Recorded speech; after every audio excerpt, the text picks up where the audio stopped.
पूर्ण ब्रह्म परमेश्वर कबीर साहिब जी अपनी अमृतवाणी में कहते हैं कि हुक्का हरदम पीवते और लाल मिलावे धूर, इसमें संशय है नहीं वो जन्म पाछले सूर।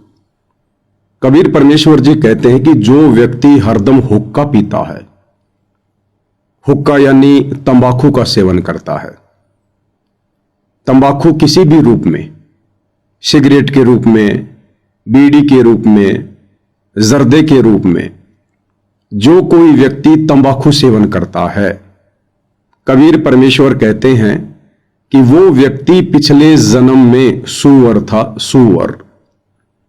क्योंकि सूअर की एक आदत होती है हमेशा गंदगी में पड़े रहना, गंदगी में नाक रगड़ते रहना।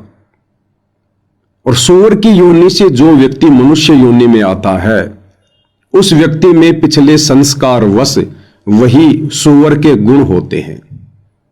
इसलिए परमेश्वर जी की ये अमर वाणी है कि हुक्का हरदम पीवते और लाल मिलावे धूर, इसमें संशय है नहीं वो जन्म पाछले सूर। हुक्का हरदम पीवते, जो हमेशा हुक्का पीते रहते हैं, बार बार समझाने पर भी नहीं मानते हैं, नहीं समझते हैं, उन व्यक्तियों के विषय में यह वाणी है। और कहते हैं लाल मिलावे धूर। लाल एक कीमती वस्तु होती थी, जैसे वर्तमान में पैसा होता है, रुपया होता है, डॉलर होती है, यूरो होती है। तो पुराने समय में लाल एक बहुत कीमती मुद्रा होती थी और उसकी कीमत करोड़ों में होती थी। एक लाल लगभग करोड़ों का होता था। तो कहते लाल मिलावे धूर, ये मनुष्य शरीर भी उतना ही कीमती है, उस लाल से भी कहीं अधिक कीमती है। क्योंकि 84 लाख योनियां भोगने के बाद परमेश्वर हमें एक मनुष्य शरीर प्रदान करते हैं। और स्वयं परमेश्वर जी अपनी वाणी में कहते हैं कि मानुष्य जन्म दुर्लभ है, ये मिले न बारंबार, जैसे पेड़ से पत्ता टूट गिरे फिर बहुर न लगता डार। ये मनुष्य जन्म इतना अनमोल है, इसलिए इसकी तुलना लाल से की गई है। तो कहते हैं जो व्यक्ति हरदम हुक्का पीते हैं, तंबाकू सेवन करते हैं, समझाने पर भी नहीं समझते हैं, नहीं मानते हैं, इस गंदे व्यसन को नहीं त्यागते हैं, कहते हैं वो व्यक्ति तो अपने इस अनमोल मनुष्य जीवन को, जो कि लाल की तरह कीमती है, इसको धूल में मिला रहे हैं। लाल मिलावे धूर।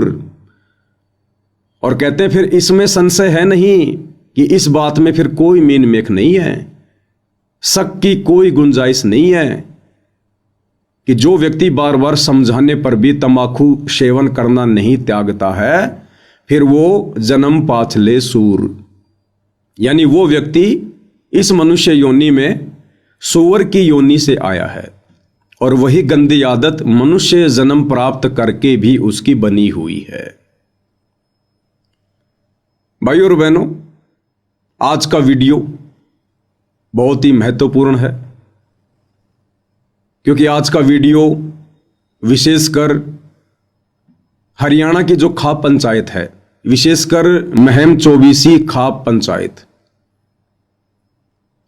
और उनके जो प्रधान हैं, सरपंच हैं, सेक्रेटरी हैं, वे लोग, जिन लोगों ने 12 अक्टूबर 2025 को परम पूज्य परमेश्वर सतगुरु रामपाल जी के सम्मान में अपनी विशेष भूमिका निभाई है महम चौबीसी चबूतरे पर, ये आज का वीडियो उनको समर्पित है।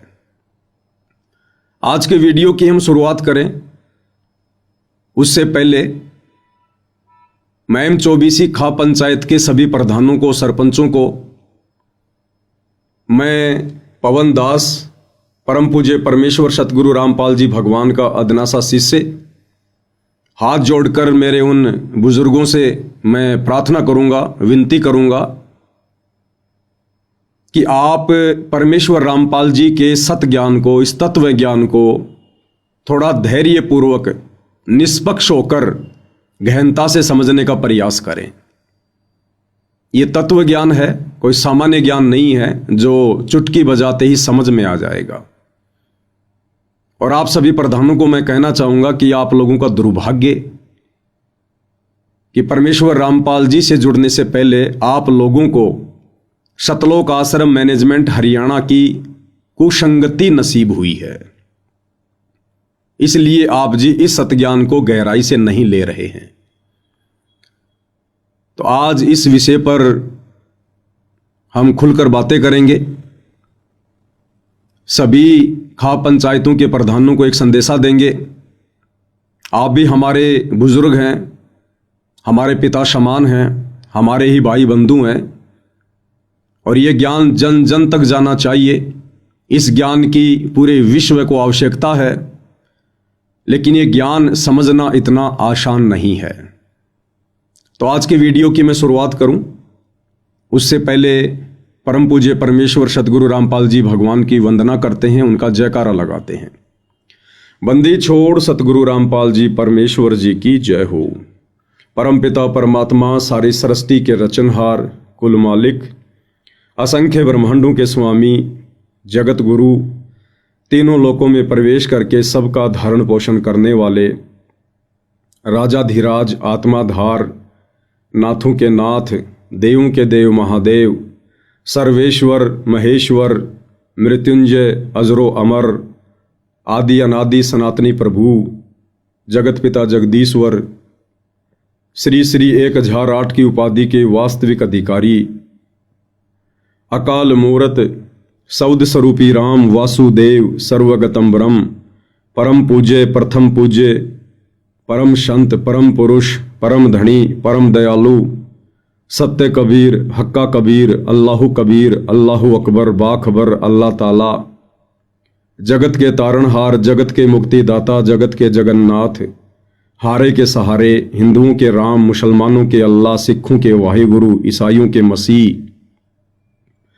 दया के सागर दया निधि, करुणा के सागर करुणा निधि, स्वयंभू परिभू, संकट मोचन, कष्ट हरण, मंगल करण, दुख भंजन, अविगत कबीर, निर्विकार निर्विषम परमात्मा, अलय अलेख सतगुरु, आदि अनादि सतगुरु, असली मर्यादा पुरुषोत्तम, असली राम, असली कृष्ण, असली घनश्याम, असली मुरारी, राजाओं के राजा, महाराजाओं के महाराजा, शहंशाहों के शहंशाह, सम्राटों के सम्राट, भगवानों के भगवान, अल्लाहों के अल्लाह, प्रभुओं के प्रभु, मसीहों के मसीह, सच्चे वाहिगुरु, बाबाओं के बाबा, पीरों के पीर, सेठों के सेठ, जगत सेठ, सावड़सा सेठ, सर्वगुण संपन्न, अनंत कोटि कलाओं के स्वामी, अनंत कोटि ब्रह्मांडों के नायक, योगियों में महायोगी, ध्यानियों में महाध्यानी, सिद्धों में परम सिद्ध, ज्ञानियों में तत्व ज्ञानी, ब्रह्म ज्ञानी, महाज्ञानी, परम ज्ञानी, सर्वश्रेष्ठ ज्ञानी, विज्ञानी,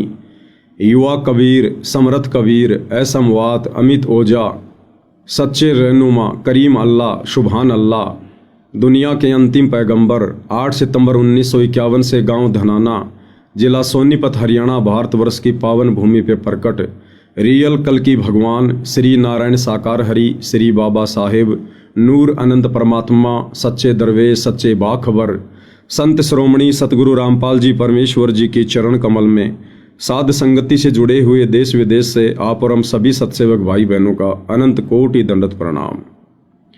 परमपिता परमेश्वर सतगुरु रामपाल जी आप और हम सभी आत्माओं को, जो आत्माएं ये वीडियो देख रही हैं, हम सभी को सद्बुद्धि प्रदान करे, हमें अपनी शरण में रखे और हमें इसी प्रकार मोक्ष मार्ग में निरंतर आगे की ओर बढ़ाते ही रहे। तो आज का वीडियो विशेषकर हरियाणा खाप पंचायतों को डेडिकेट है।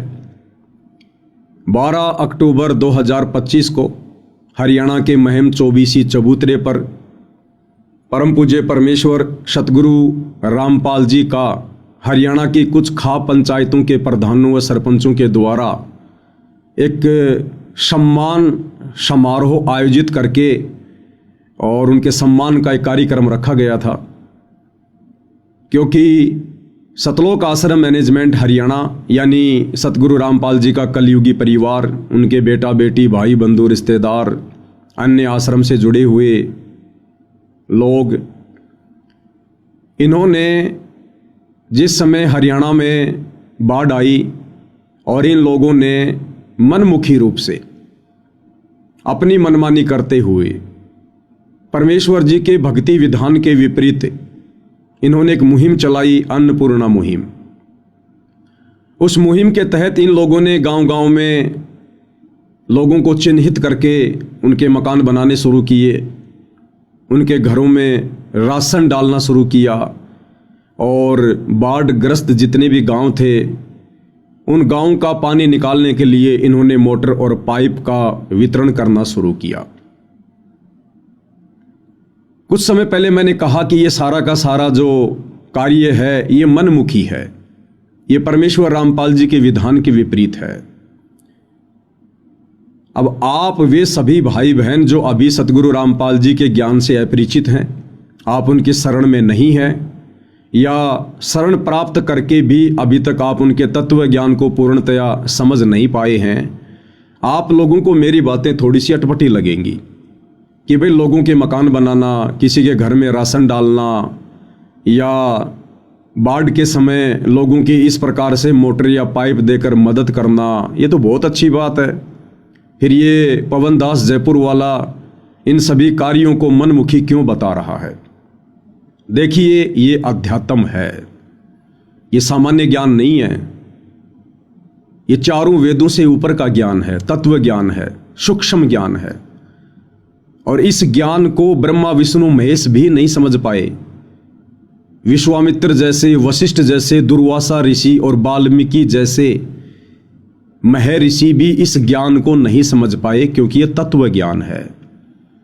इस ज्ञान को वही आत्मा समझ सकती है जिस आत्मा पर इस ज्ञान के समझने की स्वयं वो कबीर परमेश्वर सतगुरु रामपाल जी भगवान रजा बख्शे। इसलिए मैंने इस सारे कार्य को परमेश्वर रामपाल जी के भक्ति विधान के अनुसार एक मनमाना आचरण कहा है। जब तक आप सतगुरु रामपाल जी की शरण में नहीं आएंगे तब तक आपका ज्ञान बच्चों जैसा है।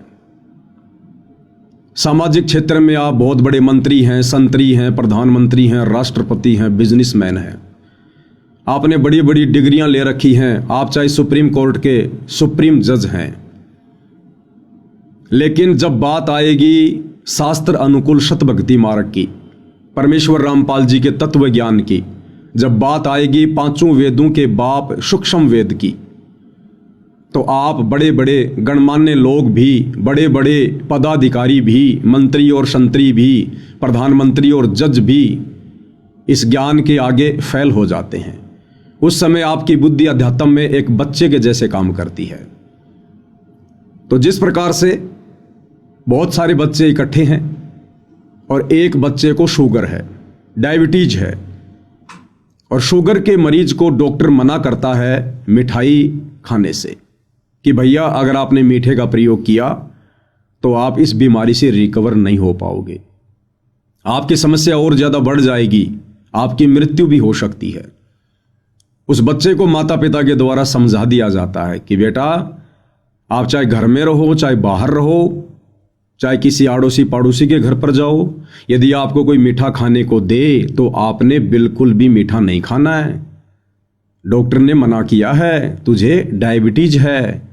इस बात से थोड़ा बहुत वो बच्चा भी परिचित होता है कि भाई मैं हॉस्पिटल में गया था, डॉक्टर ने मुझे इंजेक्शन लगाए, कभी पेट में कभी पैर में, बड़ी पीड़ा हुई थी और डॉक्टर ने मुझे सख्त मना किया था कि बेटा मीठा नहीं खाना। और वो बच्चा अपने अन्य साथियों के साथ में कहीं खेल रहा है गली में, गांव में, और बाकी बच्चे डायबिटीज से, शुगर से अपरिचित हैं, और वो बच्चे मिठाई लेकर कहें अपने उस साथी से कि भाई आप भी मिठाई खाओ, आप भी रसगुल्ले खाओ, और वो बच्चा उसको बार बार मना करे कि नहीं नहीं मैं मिठाई नहीं खा सकता, मुझे डॉक्टर ने मना कर रखा है। तो बाकी बच्चे क्या कहेंगे? वो बच्चे जो नादान हैं, जिन्हें शुगर जैसी भयंकर बीमारी का ज्ञान नहीं है, वो बच्चे तो यही कहेंगे कि तेरे को किस मूर्ख ने ये उल्टा पाठ पढ़ा दिया। अरे धरती पर ऐसा कौन सा डॉक्टर आ गया जो मीठा खाने को मना करता है? मीठा तो सबको अच्छा लगता है और हम भी तो बच्चे हैं तेरे जैसे, हम भी तो मीठा खा रहे हैं, हमें तो कोई दिक्कत नहीं है। लेकिन भाइयों और बहनों, वो बच्चा जिसको थोड़ा बहुत ज्ञान हो चुका है डॉक्टर से भी और अपने माता पिता से भी, वो बच्चा मीठा नहीं खाएगा। क्यों? क्योंकि वो बच्चा डायबिटीज की बीमारी से होने वाली परेशानियों से परिचित है। लेकिन वो बच्चे इस बात को कतई नहीं मानेंगे कि डॉक्टर ने मना किया होगा या मीठा खाना बुरी चीज है। मीठा खाना बुरी चीज नहीं है। हर किसी को डॉक्टर भी मीठा खाना मना नहीं करता, लेकिन विशेष परिस्थितियों में डॉक्टर मना करेगा और विशेष परिस्थितियों में उस मरीज के लिए भी मीठा खाना जहर के समान है। तो ठीक इसी प्रकार आप जगत के जितने भी मेरे भाई बहन हैं, विशेषकर खा पंचायत के प्रधान, सरपंच, सेक्रेटरी, आप भाई बहनों की बुद्धि आध्यात्मिक क्षेत्र में वर्तमान में उन बच्चों जैसी ही कार्य कर रही है। परमेश्वर जी के भक्ति विधान अनुसार यहां हर प्राणी अपने कर्मों का भोग भोगता है। जो जैसा कर्म करेगा वैसा ही फल उसको परमेश्वर देता है, अच्छा या बुरा, लाभ या हानि। तो जिस समय हरियाणा में ये बाढ़ की समस्या आई, उस समय आप हरियाणा के गांव वालों की मदद सरकार तो कर सकती है। आपके विधायक, आपके मंत्री, आपके एमएलए ये लोग कर सकते हैं, आपके रिश्तेदार कर सकते हैं, परंतु परमेश्वर रामपाल जी के भक्ति विधान अनुसार परमेश्वर रामपाल जी के भक्तों के लिए जिस प्रकार से सतलोक आश्रम वाले गांव गांव में जाकर भगत समाज के ज्योति पाठ और दान के पैसों से जो ये मोटर, पाइप, मकान बनाना, राशन वगैरह देना, ये इस प्रकार के जो कार्य कर रहे हैं, ये परमेश्वर रामपाल जी के भक्ति विधान अनुसार उचित नहीं है। यदि आपने इन तमाम समस्याओं से राहत प्राप्त करनी है, आने वाली घोर विपत्तियों से बचना है, परिवार को बचाना है, तो भाई परमेश्वर रामपाल जी की शरण में आना पड़ेगा। उसके बाद उस भगत की रक्षा, उसकी फसल की रक्षा, उसके परिवार की रक्षा, उसके शरीर की रक्षा फिर उसका सतगुरु करेगा। फिर वो सतगुरु के जिम्मे है। और हमने परमेश्वर रामपाल जी की शरण में आने के बाद किसी के कर्मों में कोई फेरबदल करने का अधिकार नहीं है। यदि हम किसी के कर्मों में कोई फेरबदल करेंगे तो उससे हमारी भक्ति नष्ट होगी। हमारा भक्ति बैलेंस उस व्यक्ति के अकाउंट में कार्ड के द्वारा डाल दिया जाएगा और हमें भक्ति से पंचर कर दिया जाएगा। दूसरी बात, वर्तमान में जो व्यक्ति भक्तिहीन है, देखो भक्ति तो पूरी दुनिया कर रही है। मुसलमान मस्जिद में जाते हैं, हिंदू मंदिर में जाते हैं, सिख गुरुद्वारे में जाते हैं। हर व्यक्ति कहीं न कहीं से जुड़ा हुआ है, किसी न किसी देव या महादेव का उसने सहारा ले रखा है, लेकिन वो असल में सत भक्ति नहीं है। उस भक्ति के करते रहने से जो कि शास्त्र विरुद्ध है, उस भक्ति के करते रहने से मनुष्य के कर्मों में किसी प्रकार का कोई चेंजमेंट, कोई बदलाव नहीं हो सकता। जब तक आप सच्चे गुरु की शरण में आकर सत भक्ति नहीं करेंगे, मर्यादाओं में रहकर नहीं करेंगे, तब तक आपके भाग्य में किसी भी प्रकार का कोई भी परिवर्तन नहीं हो सकता है। आपकी आंखों के सामने आपके बच्चे की मृत्यु होनी है तो होके रहेगी, आपका एक्सीडेंट होना है तो होके रहेगा। आप चाहे कितने भंडारे कर दीजिए, कितने कंबल बांट दीजिए, कितने ही समाज सुधार के कार्य कर दीजिए, कितने मंदिर, मस्जिद, चर्च या गुरुद्वारों में चक्कर काटते रहिए, भाग्य में परिवर्तन होगा तत्वदर्शी संत की शरण में आने के बाद। और तत्वदर्शी संत की भूमिका स्वयं कबीर परमात्मा ही निभाते हैं। परमेश्वर कहते हैं कि मासा घटे ना तिल बदे, विदाता लिखे जो लेख, साचा सतगुरु मेट कर ऊपर मार दे मेख। जिस प्रकार बैंक वाले किसी मकान का लोन चूकती ना होने के कारण उस घर के दरवाजे पर ताला लगाकर ऊपर मेख मार देते, मोहर मार देते हैं सरकारी, आम व्यक्ति उसको खोल नहीं सकता डर के मारे। इसी प्रकार सच्चे सतगुरु की शरण में आने के बाद, और सच्चा सतगुरु एक समय में पृथ्वी पर एक ही होता है, और वो सच्चा सतगुरु वर्तमान में पूरी पृथ्वी पर परमेश्वर रामपाल जी हैं।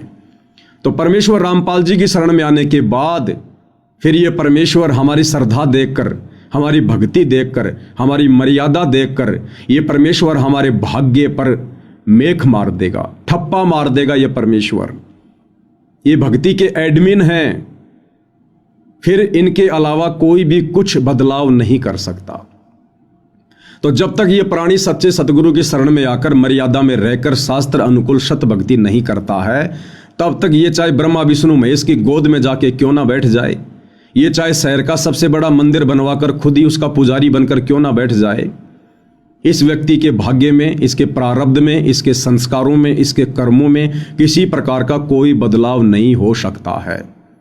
और आप जी देख भी रहे होंगे आए दिन बड़े बड़े लोग, बड़े बड़े नेता जिनकी महिमा पूरे संसार में है, किस प्रकार से एरोप्लेन दुर्घटना में मर जाते हैं, किस प्रकार से गाड़ी एक्सीडेंट होने पर मर जाते हैं, किस प्रकार से हॉस्पिटल में भयंकर बीमारी से तड़प तड़प कर मर जाते हैं। क्या कमी थी उनके पास में? क्या वो मंदिरों में नहीं जाते थे? क्या वो मस्जिदों में नहीं जाते थे? क्या वो भक्ति नहीं करते थे? क्या किसी के बुलाने पर वो भंडारों में नहीं जाते थे? क्या वो किसी धर्म से नहीं जुड़े हुए थे? क्या वो धार्मिक नहीं थे? फिर ऐसी दुर्गति अचानक से क्यों हुई? उन देवी देवताओं ने, उन भगवानों ने उस व्यक्ति की किसी भी प्रकार से कोई भी मदद क्यों नहीं की? इसलिए नहीं की क्योंकि वो व्यक्ति अपने पूर्व जन्मों की भक्ति मलाई खा रहा था और वर्तमान में उसके पास में सत भक्ति नहीं थी। जिस प्रकार हम इन्वर्टर से बैटरी को लाइट में लगाकर चार्ज कर देते हैं और उसके बाद जब बैटरी चार्ज हो जाती है, फिर यदि हम इन्वर्टर को लाइट से हटा भी देंगे तो भी बैटरी कार्य करेगी जितनी उसकी क्षमता है। लेकिन जिस समय बैटरी की क्षमता समाप्त हो जाएगी और उधर से इन्वर्टर चार्ज में नहीं लगा है, लाइट में नहीं लगा है, तो वो बैटरी अचानक से डिश होगी, आपकी सारी सुविधाएं रुक जाएंगी। तो इसी प्रकार से परमेश्वर रामपाल जी की शरण में आकर जो हमने ये सतभक्ति रूपी चार्जर अभी तक नहीं लगाया है, तो समझिए हम अपने पूर्व जन्मों की, जब कभी हमें मनुष्य जन्म प्राप्त था और उन जन्मों में हमने जैसी भी भक्ति की थी, वो हमारी बैटरी चार्ज हो गई और वर्तमान में हम केवल इस मनुष्य जन्म में उस बैटरी का ही प्रयोग कर रहे हैं। उस बैटरी से ही हमारे को मंत्री पद मिल रहा है पूर्व जन्म की भक्ति कमाई से, और उसकी एक क्षमता होती है। जैसे हमारे पूर्व जन्म की भक्ति कमाई नष्ट होने लगती है, धीरे धीरे उस व्यक्ति की दुर्गति होने लगती है, वो चाहे देश का प्रधानमंत्री है, चाहे गांव का सरपंच है। तो आप सभी खाप पंचायतों के प्रधानों से मेरी विनती है, आप इस वीडियो को थोड़ा ध्यान से देखिएगा और साथ में सतगुरु रामपाल जी परमेश्वर जी के सत्संगों को भी ध्यान से सुनना शुरू करें। तब आपको कहीं जाकर ये ज्ञान, ये भक्ति विधान, ये सतभक्ति मार्ग समझ में आएगा। तो 12 अक्टूबर 2025 को महम 24 चबूतरे पर उन तमाम गांव वालों ने, खाप पंचायत के प्रधानों ने मिलकर सतगुरु रामपाल जी का सम्मान किया। और उस सम्मान समारोह के बाद हमारी तरफ से एक वीडियो वायरल किया गया जिसमें कहा गया कि भाई परमेश्वर रामपाल जी जैसे पवित्र महापुरुष का सम्मान करने का अधिकारी इस संसार में यदि कोई है, इस पृथ्वी पर यदि कोई है, तो केवल उनसे उपदेश प्राप्त उनके भगत जन हैं। अन्यथा यहाँ का प्रधानमंत्री भी परमेश्वर रामपाल जी का सम्मान करने का अधिकारी नहीं है और ना ही सतगुरु रामपाल जी अपने भक्ति विधान अनुसार किसी भी अनुपदेशी व्यक्ति का सम्मान ग्रहण करते हैं। और इतिहास गवाह है, सन 1994 से सतगुरु रामपाल जी ने सतभक्ति मार्ग की शुरुआत की थी। 2014 में वे जेल गए। इस दौरान उन्होंने कभी किसी से कोई सम्मान नहीं करवाया और ना ही उन्होंने कभी इस प्रकार से जन सेवा के कार्य किए, सामाजिक सेवा के कार्य किए, जिस प्रकार से उनके जेल जाने के बाद मनमुखी रूप से, काल प्रेरणा से, स्वयं की मर्यादा तोड़ते हुए, भगत समाज की मर्यादा तोड़वाते हुए ये शतलोक आश्रम मैनेजमेंट हरियाणा कर रहा है और बेचारी नादान संगत से करवा रहा है। गांव वाले सतगुरु रामपाल जी का सम्मान करने के अधिकारी नहीं है। इसके पीछे रीजन ये था कि जो व्यक्ति सतगुरु रामपाल जी का भगत नहीं है, जो उपदेशी नहीं है, वो तमाम प्रकार की बुराइयों में लिप्त है। परमेश्वर रामपाल जी की भक्ति के कुछ नियम हैं, कुछ मर्यादा हैं। उन मर्यादाओं में रहकर ही आप उनका सम्मान कर सकते हैं, अन्यथा आप अधिकारी नहीं है। तो मैंने कहा था कि भाई जिन खाप पंचायतों के प्रधानों को बुलाकर, सरपंचों को बुलाकर या अन्य ग्रामीण लोगों को बुलाकर सतगुरु रामपाल जी का सम्मान करवाया गया है, ये लोग तमाम प्रकार की बुराइयों में लिप्त हैं। और सबसे बड़ी बुराई जो हरियाणा में घर घर में घर कर चुकी है वो है तंबाकू सेवन, हुक्के का सेवन। हुक्का एक प्रकार से दादा लाई है। हुक्के को पंचों का प्याला कहा जाता है। हरियाणा में ज़्यादातर व्यक्ति सुबह उठते ही अन्य कार्य करें या ना करें, लेकिन हुक्का भरकर पीना जरूरी है। और हुक्के को परमपिता परमेश्वर जी ने सबसे बड़ी बुराई बताया है। सबसे बड़ी बुराई, सबसे खतरनाक विष है ये। मोक्ष मार्ग में सबसे ज्यादा बाधक है ये। और हुक्का पीने वालों को कबीर परमेश्वर जी ने, उन्हीं से ज्ञान प्राप्त आदरणीय गरीबदास जी ने, जिनका एक बहुत बड़ा मंदिर गांव छुडानी में है, करोथा के पास में, हरियाणा में, इन दोनों महापुरुषों ने अपनी अमृतवाणी में हुक्के को बहुत ही खतरनाक विष बताया है, बहुत ही खतरनाक जहर बताया है। मोक्ष प्राप्ति के मार्ग में सबसे ज्यादा बाधक है। और आदरणीय गरीबदास जी ने अपनी अमृतवाणी में काफिर के अंग में हुक्का पीने वाले आदमी को ढेड की संज्ञा दी है। ढेड यानी नीच। ढेड कोई जाति से संबंधित शब्द नहीं है।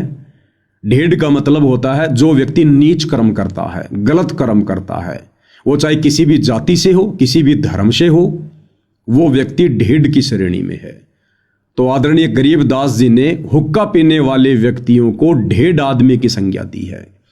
और परमेश्वर रामपाल जी ने भी साफ साफ कहा है कि हुक्का पीना ढेड आदमियों का काम है, ढेड आदमियों का। तो जब मैंने वीडियो बनाया सम्मान समारोह के बाद और परमेश्वर रामपाल जी के मुख कमल से उनके सत्संग का हवाला देकर जब ये बातें मैंने कही कि भाई जब सतगुरु रामपाल जी के अनुसार जिनका सम्मान करवाया जा रहा था, जब सतगुरु रामपाल जी ने ही हुक्का पीने वालों को, तंबाकू सेवन करने वालों को ढेड आदमी की संज्ञा दी है, नीच आदमी की संज्ञा दी है, तो भला सतगुरु रामपाल जी किसी ऐसे ढेड व्यक्ति से, ऐसे नीच व्यक्ति से जो हुक्के का सेवन करते हैं, जो शराब का सेवन करते हैं, जो मांस मदिरा का सेवन करते हैं, जो आन उपासना करते हैं, जो उनकी शरण में नहीं है, भला उन व्यक्तियों से कैसे सम्मान करवाएंगे? तो ये सम्मान सतगुरु रामपाल जी का नहीं हुआ है और ना ही सतगुरु रामपाल जी इस प्रकार के सम्मान को स्वीकार करते हैं। ये सम्मान उन ग्रामीणों ने सतगुरु रामपाल जी के परिवार वालों का किया है, उन लोगों का किया है जिन लोगों ने उन गांवों में मोटर और पाइप पहुंचाने में अपना विशेष योगदान दिया है। और ना ही खाप पंचायत के प्रधानों ने सतगुरु रामपाल जी का सम्मान किया है। अगर वास्तव में इन लोगों को सतगुरु रामपाल जी का ही सम्मान करना होता तो सबसे पहले ये लोग सतगुरु रामपाल जी के ज्ञान और भक्ति विधान से परिचित होते, कुछ दिन उनके सत्संग सुनते, उनके विचारों से अवगत होते और फिर ये निर्णय लेते कि क्या हम वास्तव में सतगुरु रामपाल जी जैसे महापुरुष का, जिनको हम परमात्मा परमात्मा कह रहे हैं, भगवान भगवान कह रहे हैं, हम उनका सम्मान करने के अधिकारी हैं भी या नहीं। लेकिन इन लोगों ने इतना विचार नहीं किया।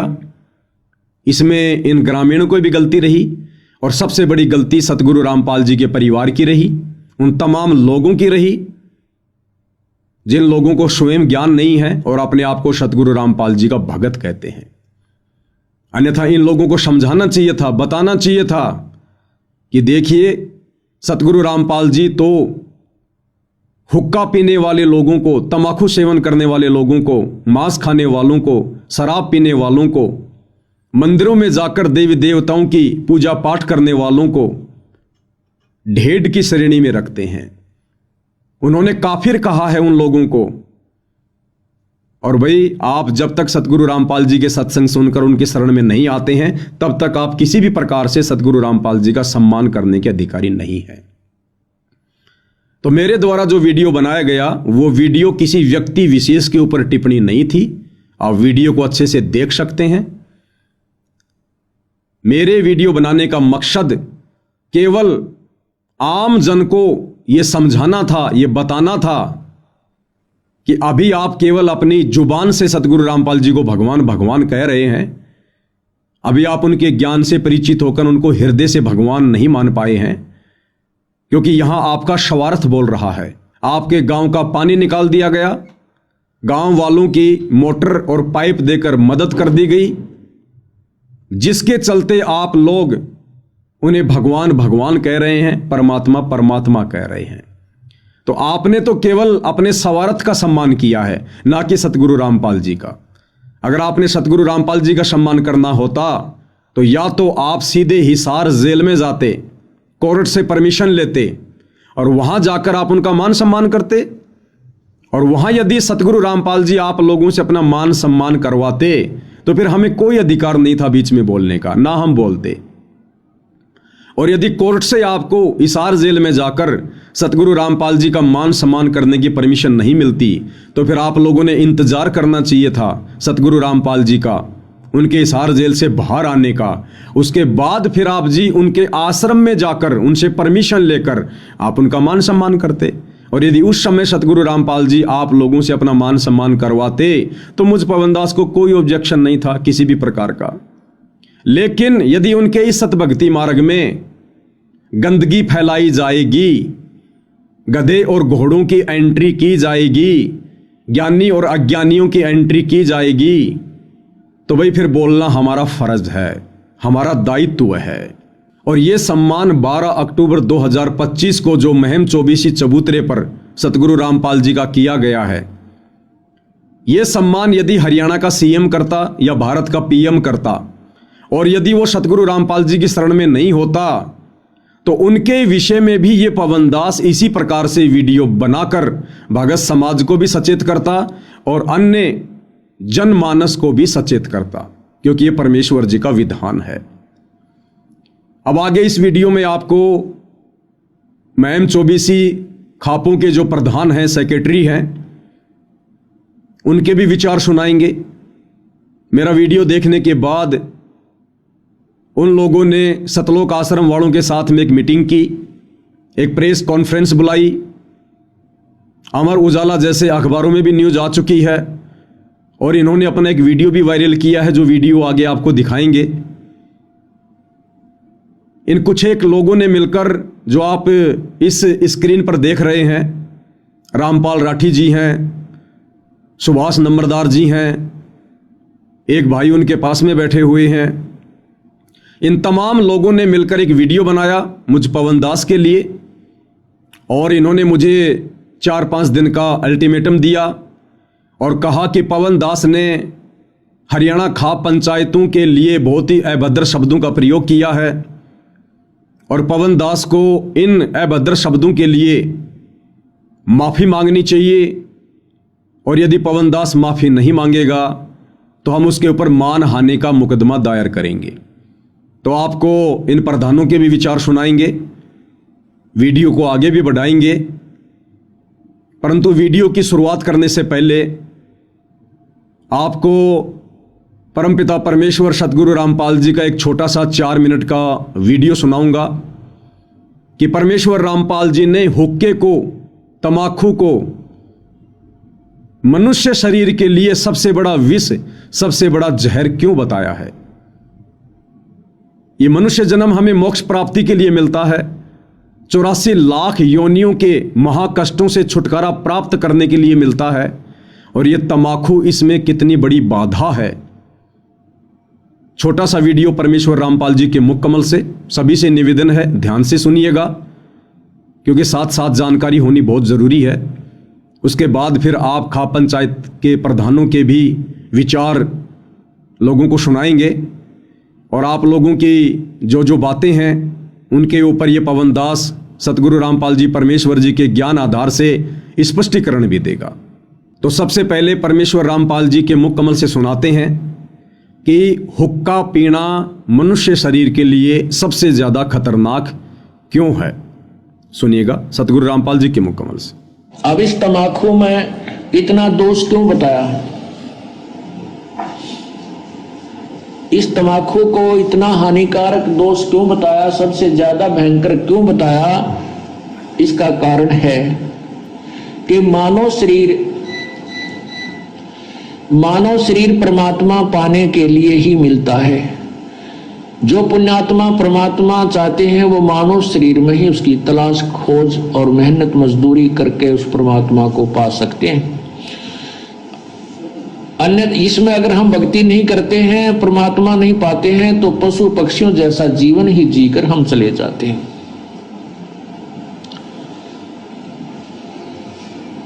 अब ये हमारे शरीर में कमल बने हुए हैं, कमल, इन कमलों में भगवानों का वास है। मूल कमल में गणेश जी, और स्वाद कमल में सावित्री ब्रह्मा जी, नाभि कमल में विष्णु और लक्ष्मी जी, हृदय कमल में शिव और पार्वती जी, और कंठ कमल में शेरा वाली दुर्गा जी। तो ऐसे जब हम ये तम्बाकू पीते हैं या सूंघते हैं, सूंघना भी पाप है, तो उसकी वासना हमारे शरीर में बने हुए कमलों में जाती है और वहां विराजमान भगवानों को परेशान करती है, उनको दुख पहुंचाती है, वो बहुत दुखी होते हैं। अब जैसे रिश्तेदार आ जावे और उसको कमरे में बैठा के अच्छी रोटी खाना खुना खिला के, और उससे मैं एक छोटे से कमरे में ही और धुआं कर दे, तो क्या कहेगा कि अच्छे नाला कहाँ फंसा है, मैं मर गया धुएं में, तो नाराज होकर चला जाएगा, बात बिगड़ेगी। और दूसरा ये है कि जैसे हम तम्बाकू का प्रयोग करते हैं, धुआं बाहर छोड़ते हैं, आप देखिएगा हुक्का पीने वाले के हाथ पर भी निशान पड़ जाता है, और हुक्के की जो वो पाइप होती है उसको भी दूसरे तीसरे दिन साफ करते थे हमारे, देखे हमने बुजुर्ग, तो उसमें इसी मोटी मोटी पापड़ी सी उतरती थी, इतना मैल जम जाता था, उसमें गज लगा लगा कर उसको साफ करते थे, धोते थे। इसी प्रकार हमारे शरीर में ये इला, ये पिंगला, अब ये इला बाया जो अंग बाया नाक है इसको इला कहते हैं और दाया को पिंगला कहते हैं। ये इला और पिंगला इन नाकों से संबंधित आगे जाके दो नाड़ियां हैं और इन दोनों के बीच में तीसरी सुषुम्ना नाड़ी है, और उस सुषुम्ना को खोल करके ये प्राणी अंदर चलता है, फिर कमलों से होता हुआ फिर त्रिकुटी पर पहुंचता है। और तम्बाकू सबसे पहला काम क्या बिगाड़ता है कि उस सुषुम्ना के जरा से सुराख को और बंद कर देता है, उसको जाम कर देता है, इस मनुष्य जीवन को बर्बाद कर देता है। जब ये मनुष्य जीवन के इस अनमोल शरीर को कंडम कर देता है, उस सुराख को ही बंद कर देता है जिससे परमात्मा मिलना है, इसलिए तम्बाकू सबसे भयंकर और पापदायक है। तो भाई और बहनों, आपने सुना परमपिता परमेश्वर सतगुरु रामपाल जी के मुख कमल से कि तम्बाकू सेवन करना, हुक्के के रूप में, सिगरेट के रूप में, बीड़ी के रूप में या हुल्ला सूंघना, ये कितना खतरनाक है मनुष्य शरीर के लिए। ये मनुष्य शरीर परमेश्वर ने हमें मुक्ति के लिए दिया, मोक्ष प्राप्ति के लिए दिया, और यदि इस शरीर को प्राप्त करके काल प्रेरणा से यदि हम हुक्के का सेवन करते हैं, बीड़ी सिगरेट का सेवन करते हैं, तो इस मनुष्य शरीर में जो 10वां द्वार है, सुषुम्ना द्वार, ये धुआं उसको अवरुद्ध कर देता, उसको बंद कर देता है, और ये काल करवाता है, मन में कुप्रेरणा करके करवाता है। अन्यथा तम्बाकू कितना कड़वा होता है। प्रथम बार जब कोई व्यक्ति इसको पीता है तो किस प्रकार से आंखों से आंसू आते हैं, उल्टियां आती हैं, क्योंकि हमारे शरीर की जो प्रकृति है वो इस जहर को स्वीकार नहीं करती है, परंतु काल प्रेरणा से धीरे धीरे धीरे धीरे कुसंगति में पड़कर हम इसके आदी हो जाते हैं। ये काल करवाता है हमारे 10वें द्वार सुषुम्ना द्वार को बंद करवाने के लिए, क्योंकि सुषुम्ना द्वार से जब हमारा शरीर छूटता है तो आत्मा ऊपर की ओर प्रस्थान करती है। इसलिए परमात्मा ने मुक्ति के मार्ग में सबसे ज्यादा खतरनाक विष इस तमाकू को बताया, हुक्के को बताया। और जो व्यक्ति समझाने पर भी हुक्का नहीं छोड़ता है, नहीं त्यागता है, उस व्यक्ति को फिर आदरणीय गरीबदास जी ने, कबीर परमेश्वर जी ने ढेड आदमी की संज्ञा दी है, नीच आदमी की संज्ञा दी है, उसको काफिर कहा है, जो अपने अनमोल मनुष्य जीवन को बर्बाद करने की दिशा में आगे बढ़ रहा है।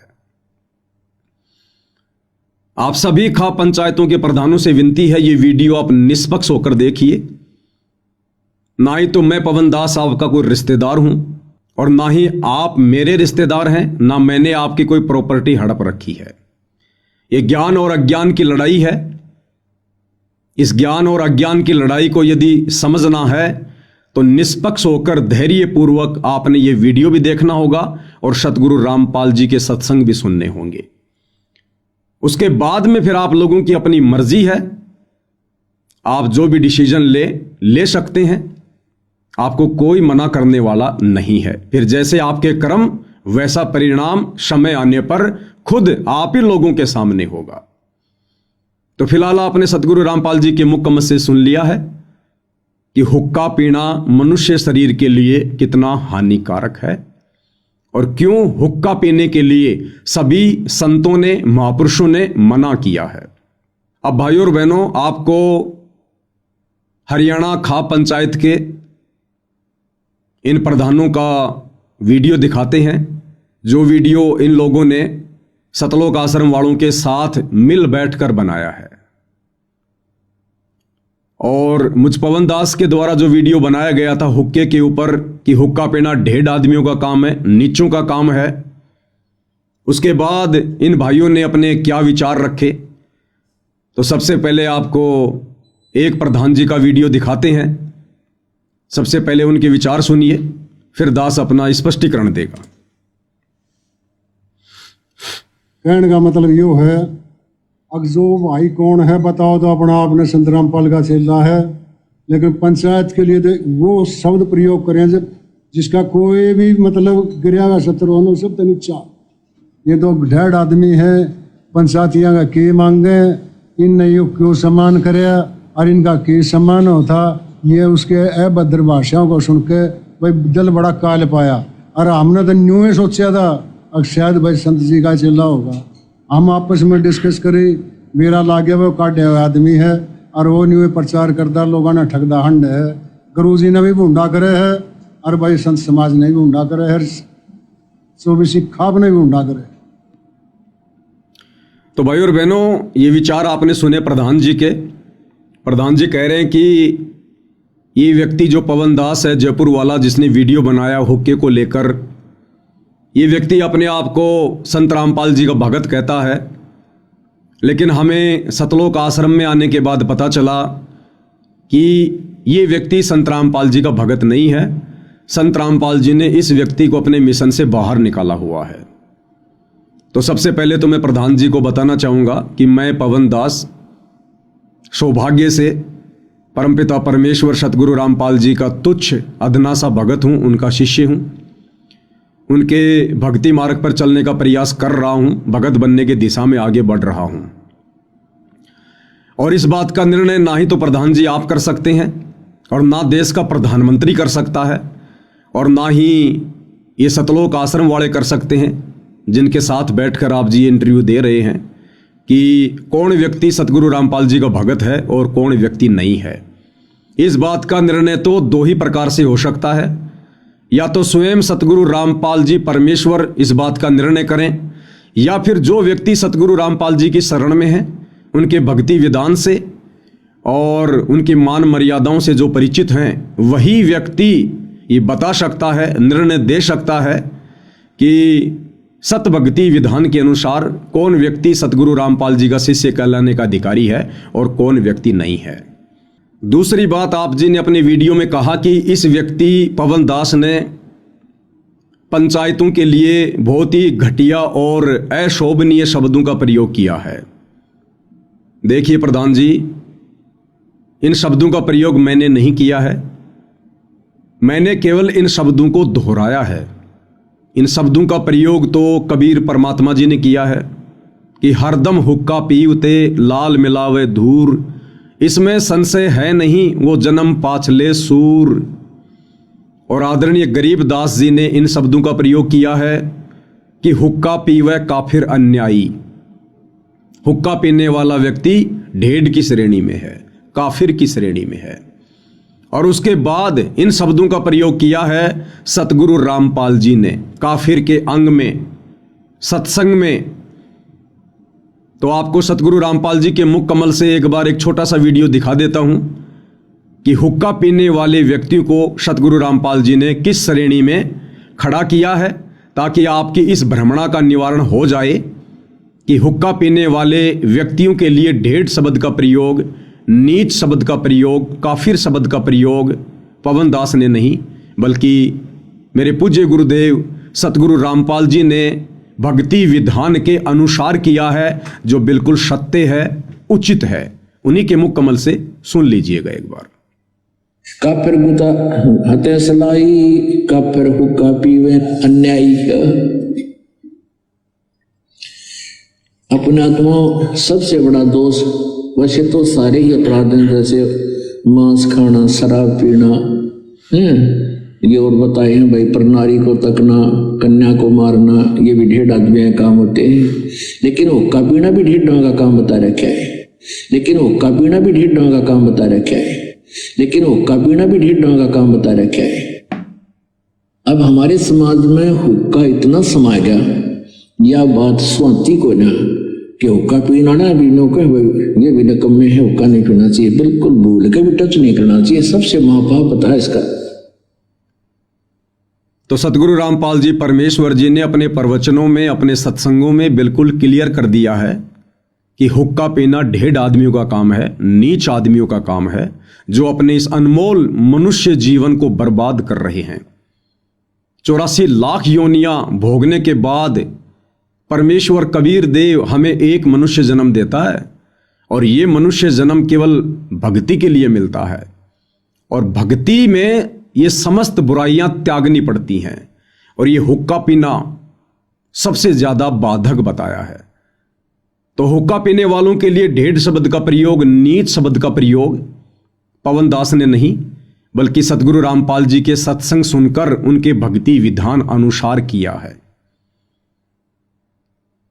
और इस श्रेणी में हुक्का चाहे देश का प्रधानमंत्री पीता हो, हुक्का चाहे देश की आम जनता में कोई नागरिक पीता हो, या चाहे आप हरियाणा खाप पंचायत के प्रधान पीते हो, इस श्रेणी में सभी लोग हैं। परमेश्वर का विधान सभी के ऊपर समान रूप से लागू होता है। परमात्मा समदृष्टि होते हैं, निष्पक्षी होते हैं, उनका विधान सर्व प्राणियों पर समान रूप से लागू होता है। तो हुक्का पीने वाला व्यक्ति जिसको ढेड़ की श्रेणी में बताया गया है, वो चाहे देश का प्रधानमंत्री हो जो हुक्का पीता है, या देश का आम नागरिक हो जो हुक्का पीता है, दोनों ही इस श्रेणी में आते हैं। तो आपके द्वारा यह कहना कि खाप पंचायतों पर अशोभनीय शब्दों का प्रयोग किया गया है, ऐसे ऐसे घटिया शब्दों का प्रयोग किया गया है, ये आप जी का आधा अधूरा ज्ञान बोल रहा है। मैंने केवल हुक्का पीने वाले व्यक्तियों के लिए सतगुरु रामपाल जी के सत्संगों को आधार बनाकर उनके भक्ति विधान अनुसार ढेड़ शब्द का प्रयोग किया गया है, जिस शब्द का प्रयोग अभी आपने सतगुरु रामपाल जी के मुख कमल से भी करते हुए सुन लिया है। अब ये हुक्का इतना खतरनाक और क्यों है? मनुष्य शरीर के लिए, मोक्ष प्राप्ति के लिए ये हुक्का इतना बाधक क्यों है? और कितने बड़े बड़े इसके अवगुण हैं? अभी तो आप लोगों ने केवल इतना ही सुना है कि हुक्का पीना ढेड़ आदमियों का काम है, नीचों का काम है, हुक्का पीने वाला काफिर है। अब आगे आप परमेश्वर रामपाल जी के मुख कमल से और कबीर परमात्मा जी की एक वाणी के ऊपर जब सत्संग सुनेंगे तो आपको पता चलेगा कि ढेड और काफिर शब्द तो बहुत छोटा है हुक्का पीने वालों के लिए। परमेश्वर रामपाल जी कहते हैं कि 100 नारी जारी करे सुरापान 100 बार, एक चिलम हुक्का भरे वो डूबे काली धार। 100 नारी जारी करे, एक बार यदि कोई व्यक्ति किसी पर स्त्री के साथ में संबंध बनाता है उसको कहते हैं जारी करना, दुराचार करना। एक व्यक्ति यदि किसी एक औरत के साथ में दुराचार करता है, संबंध बनाता है, जारी करता है, तो उसकी सजा कबीर परमात्मा ने क्या बताई? पर द्वारा स्त्री का खोले और 70 जन्म अंधा हो डोले। वो व्यक्ति 70 जन्म लगातार अंधे के प्राप्त करता है, गधा बनकर, कुत्ता बनकर या फिर मनुष्य बनकर। जैसे बहुत सारे इंसान अंधे पैदा होते हैं। राम भद्राचार्य जी जो कि एक कथावाचक हैं वो भी अंधे हैं। किसी पूर्व जन्म में जब उनको मनुष्य जन्म प्राप्त था उन्होंने ये दुराचार किया था, क्योंकि हर जन्म में इंसान संत थोड़ी होता है, भगत थोड़ी होता है। दुराचारी व्यक्ति का भी जीवन प्राप्त करता है, कसाई का भी प्राप्त करता है, राजा का भी करता है, व्यभिचारी का भी करता है, वेश्या का भी करता है, जिसके परिणाम स्वरूप वो व्यक्ति लगातार 70 जन्म अंधे के प्राप्त करता है। एक बार एक पर स्त्री के साथ में शारीरिक संबंध बनाने वाला, दुराचार करने वाला 70 जन्म वो व्यक्ति अंधे के प्राप्त करता है। आप ध्यान से सुनिएगा इन बातों को, फिर आपको पता चलेगा हुक्का भरने वाला और हुक्के को पीने वाला कितना बड़ा दोषी है परमात्मा का। तो 100 नारी जारी करे और सुरापान 100 बार। सुरापान यानी शराब पीना। एक बार शराब पीने का कितना पाप बताया परमेश्वर जी ने? मदिरा पीवे कड़वा पानी 70 जन्म कुत्ते के जानी। एक व्यक्ति जो एक बार शराब पीता है, एक घूंट शराब पीता है, एक कप शराब पीता है, उसके बदले उसे लगातार 70 जन्म कुत्ते के भोगने पड़ते हैं, मात्र एक बार शराब पीने से। सोचिए वो व्यक्ति दिन में कितनी बार पीता होगा, महीने में कितनी पीता होगा, वर्ष में कितनी बार पीता होगा, और जब तक वो जीवित रहता है तब तक वो कितनी बार शराब पीता है। तो एक बार शराब पीने की सजा परमेश्वर के विधान अनुसार 70 जन्म लगातार कुत्ते के, और एक पर स्त्री के साथ में शारीरिक संबंध बनाने का कितना बड़ा पाप? पर द्वारा स्त्री का खोले 70 जन्म अंधा हो डोले। अब परमेश्वर जी कहते हैं कि यही पाप यदि 100 बार कर लिया जाए, 100 नारी जारी करे और सुरापान 100 बार, 100 बार किसी पर स्त्री के साथ में शारीरिक संबंध बना लिए जाएं और 100 बार शराब पी ली जाए, उस व्यक्ति को कितना दोष लगेगा? 100 नारी जारी करे सुरापान 100 बार, कहते हैं इतना पाप, एक चिलम हुक्का भरे वो डूबे काली धार। इतना भयंकर पाप तो कि 100 पर स्त्रियों के साथ में गमन कर लो उसका कितना दोष है, और 100 बार शराब पी लो उसका कितना दोष है। कहते हैं इतना पाप, इतना दोष परमेश्वर जी के विधान अनुसार एक हुक्का भरने वाले को,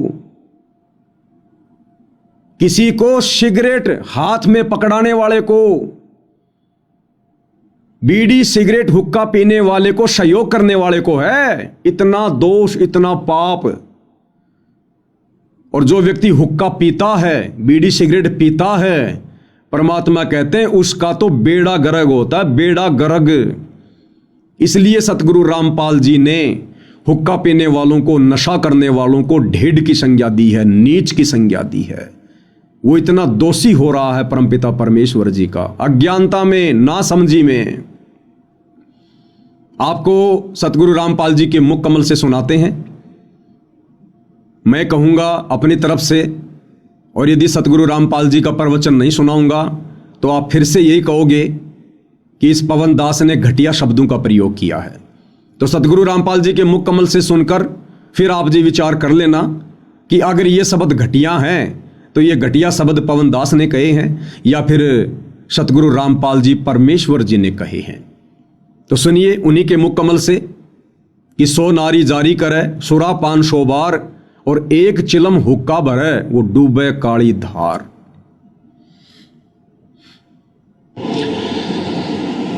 ये तो ऐसा खतरनाक विष है, इसका सबसे बड़ा पाप बताया हुक्के में तम्बाकू में। क्या बताते? 100 नारी जारी करे सुरापान 100 बार, एक चलम हुक्का भरे वो डूबे काली धार।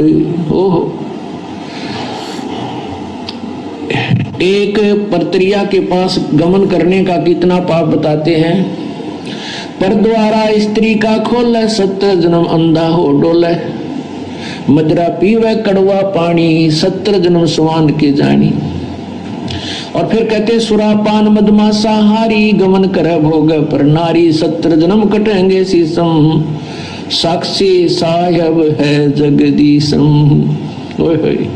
परमात्मा आदरणीय गरीबदास साहेब जी अपने भगवान कबीर साहब को साक्षी रख के कह रहे हैं कि जो विकार तुम कर रहे हो ये कितने भयंकर हैं।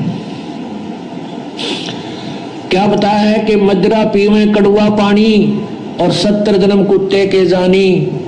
जो शराब पीते हैं एक बार उसके 70 जन्म कुत्ते के होंगे, कंटिन्यूसली 70 जन्म। ओए होए।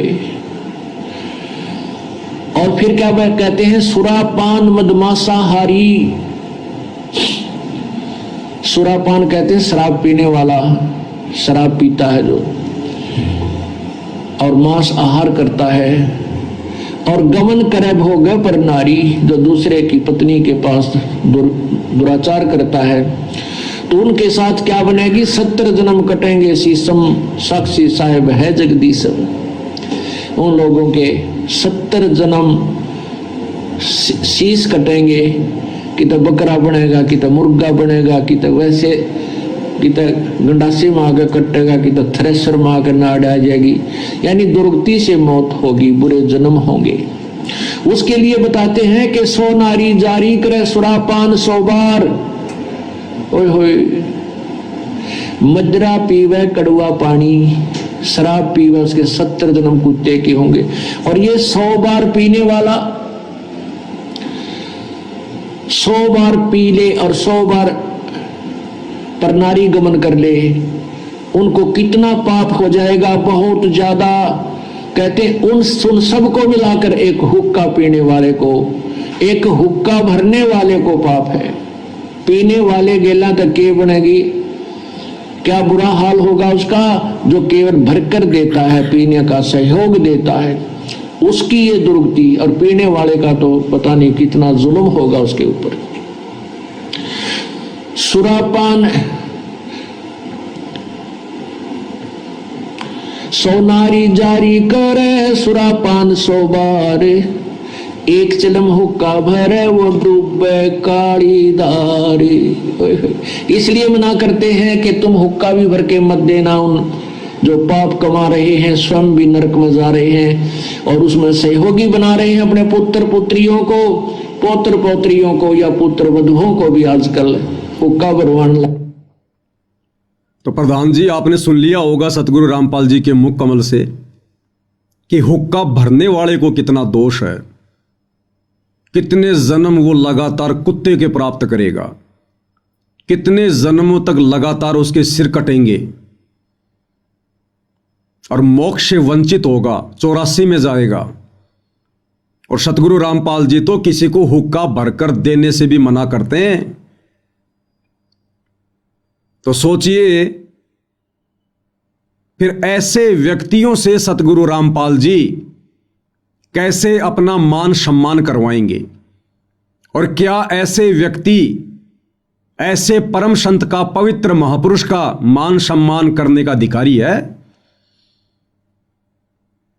अरे आप अपने आप को पंचायती कहते हैं, प्रधान कहते हैं, सरपंच कहते हैं कि पहले हम ही लोग न्याय किया करते थे, तो पंचायतियों का काम होता है दोनों तरफ की बातें सुनकर निष्पक्ष होकर न्याय करना। अब बताइए सरपंच जी, प्रधान जी, सतगुरु रामपाल जी तो हुक्का पीने वालों को ढेड़ कह रहे हैं, नीच कह रहे हैं, काफिर कह रहे हैं, और कितना उनको दोष लगेगा। हुक्का भरने के लिए भी मना करते हैं। तो बताइए सतगुरु रामपाल जी फिर हुक्का पीने वालों से, हुक्का पीने में किसी का सहयोग करने वालों से, शराब पीने वालों से, मांस खाने वालों से भला कैसे अपना मान सम्मान करवाएंगे। इसलिए वो वीडियो बनाया गया था ताकि आगे से इस प्रकार का कोई झूठा मान सम्मान करके आप जी संत के, परमात्मा के दोषी ना बने। अब प्रधान जी, ये आपका दुर्भाग्य, जो बातें आपको इस वीडियो के माध्यम से सुनने को मिल रही हैं, आप लोगों का दुर्भाग्य कि ये सारी बातें आपको इन सतलोक आश्रम वालों ने नहीं बताई, नहीं समझाई, क्योंकि ये लोग काल प्रेरित हैं। इनका काम किसी का उद्धार करना नहीं है, किसी का आत्म कल्याण नहीं है। अन्यथा ये इन लोगों की नैतिक जिम्मेदारी बनती थी। यदि आप लोगों ने मान सम्मान की बात को रखा कि भाई हम संत रामपाल जी का मान सम्मान करना चाहते हैं, तो ये इन आश्रम वालों की नैतिक जिम्मेदारी बनती थी कि प्रधान जी बहुत अच्छी बात है आपने ये सोचा, परंतु इस भक्ति विधान अनुसार संत रामपाल जी की कुछ मर्यादाएं हैं, कुछ नियम हैं, हम उनका उल्लंघन नहीं कर सकते।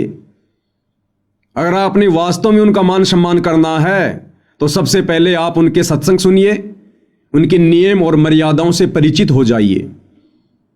और प्रधान जी, ना ही कभी सतगुरु रामपाल जी ने किसी से अपना मान सम्मान इस प्रकार से करवाया है, और ना संत कभी मान सम्मान के भूखे होते हैं।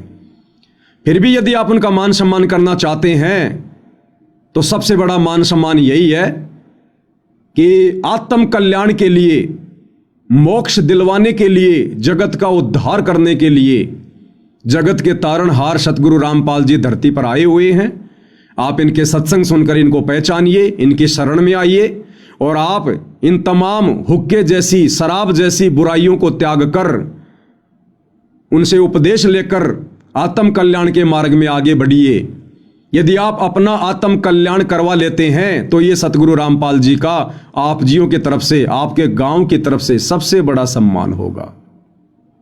क्योंकि सतगुरु रामपाल जी कहते हैं आत्म प्राण उद्धार ही और धर्म नहीं दूजा। यदि कोई आत्मा परम संत से उपदेश लेकर अपनी आत्मा का कल्याण करवा लेती है, मोक्ष करवा लेती है, इससे बड़ा कोई धर्म नहीं है, कोई धर्म नहीं है। या फिर कोई किसी आत्मा का उद्धार करवा दे संत की शरण में लगाकर, उससे बड़ा कोई धर्म नहीं है।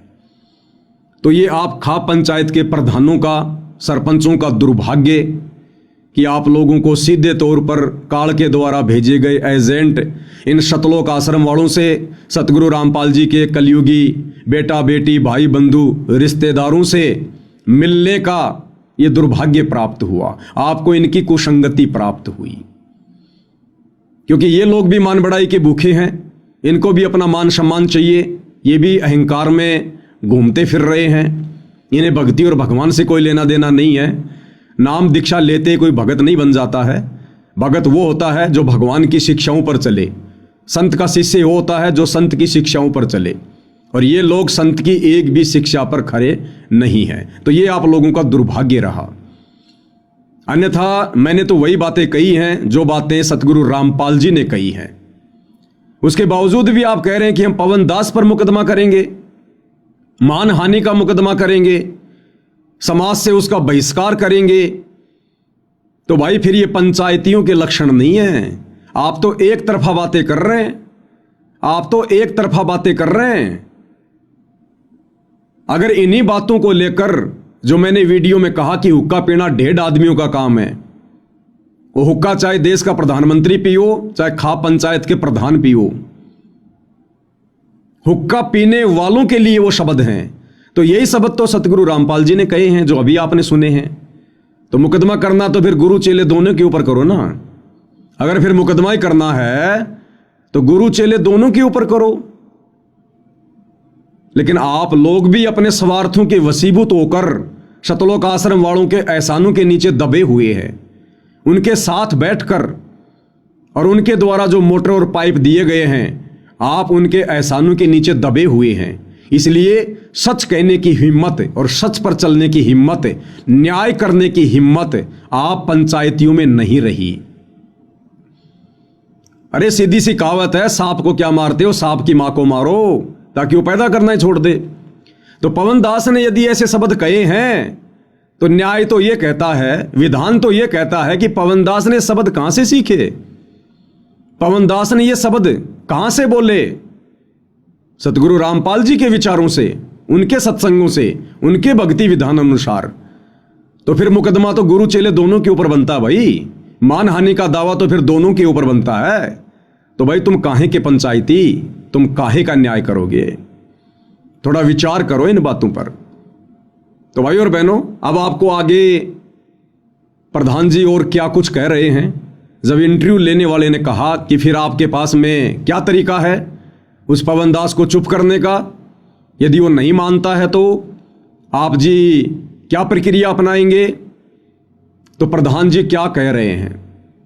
प्रधान जी कह रहे हैं कि हमारे पास में बहुत सारे हथकंडे हैं, लेकिन वो हथकंडे फिलहाल हम अपनाना नहीं चाहते। कौन से हथकंडे? गुंडागर्दी के, मार पिटाई के।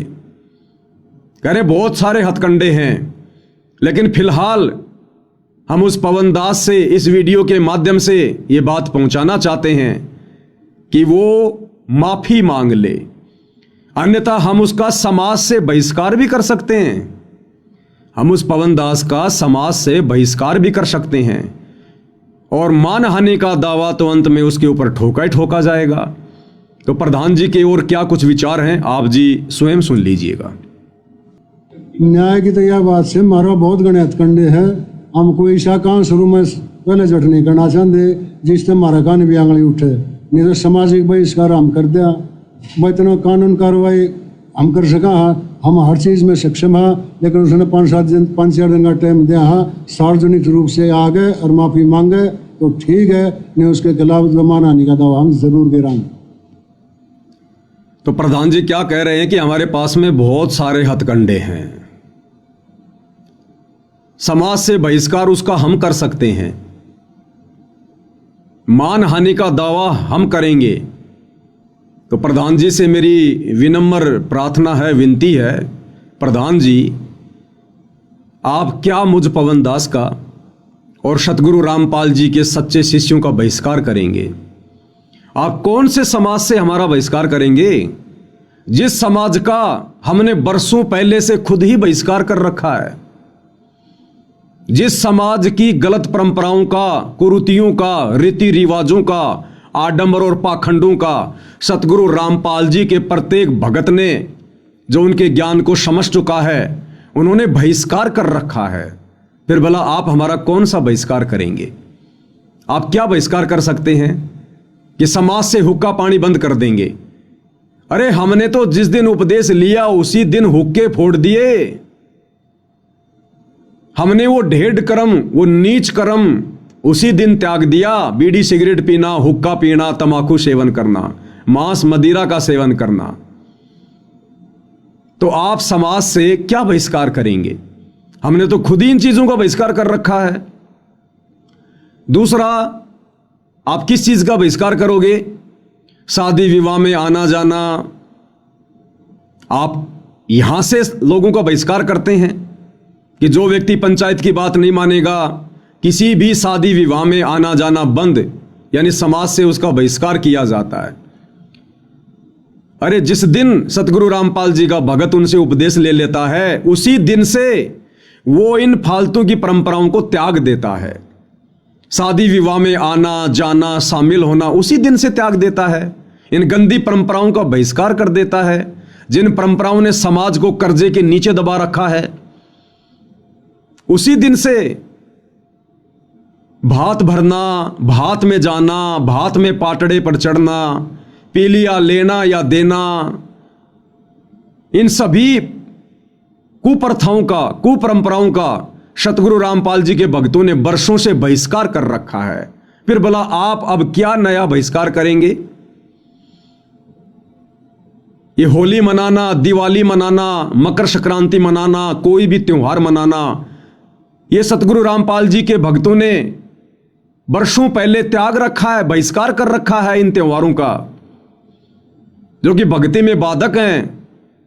तो आप जी क्या बहिष्कार करेंगे, कहां से बहिष्कार करेंगे? आप सोच भी नहीं सकते समाज की उन प्रथाओं को, परंपराओं को, कुरीतियों को सतगुरु रामपाल जी के भक्तों ने वर्षों पहले त्याग रखा है, उनका बहिष्कार कर रखा है। बीड़ी, सिगरेट, गुटखा, हुक्का, बीड़ी, ये जितने भी दुर्व्यसन हैं, नशे हैं, सतगुरु रामपाल जी का भगत उपदेश लेते ही सबसे पहले इनका बहिष्कार करता है। तो प्रधान जी, समाज में फैली जिन जिन इन बुराइयों से, इन प्रथाओं से, आडंबरों से आप और आपका समाज भी दूर नहीं है। सतगुरु रामपाल जी का भगत नाम उपदेश लेते ही सर्वप्रथम उनका बहिष्कार कर देता है। तो हमने तो खुद ही समाज को बहिष्कृत कर रखा है, फिर भला समाज हमारा क्या बहिष्कार करेगा?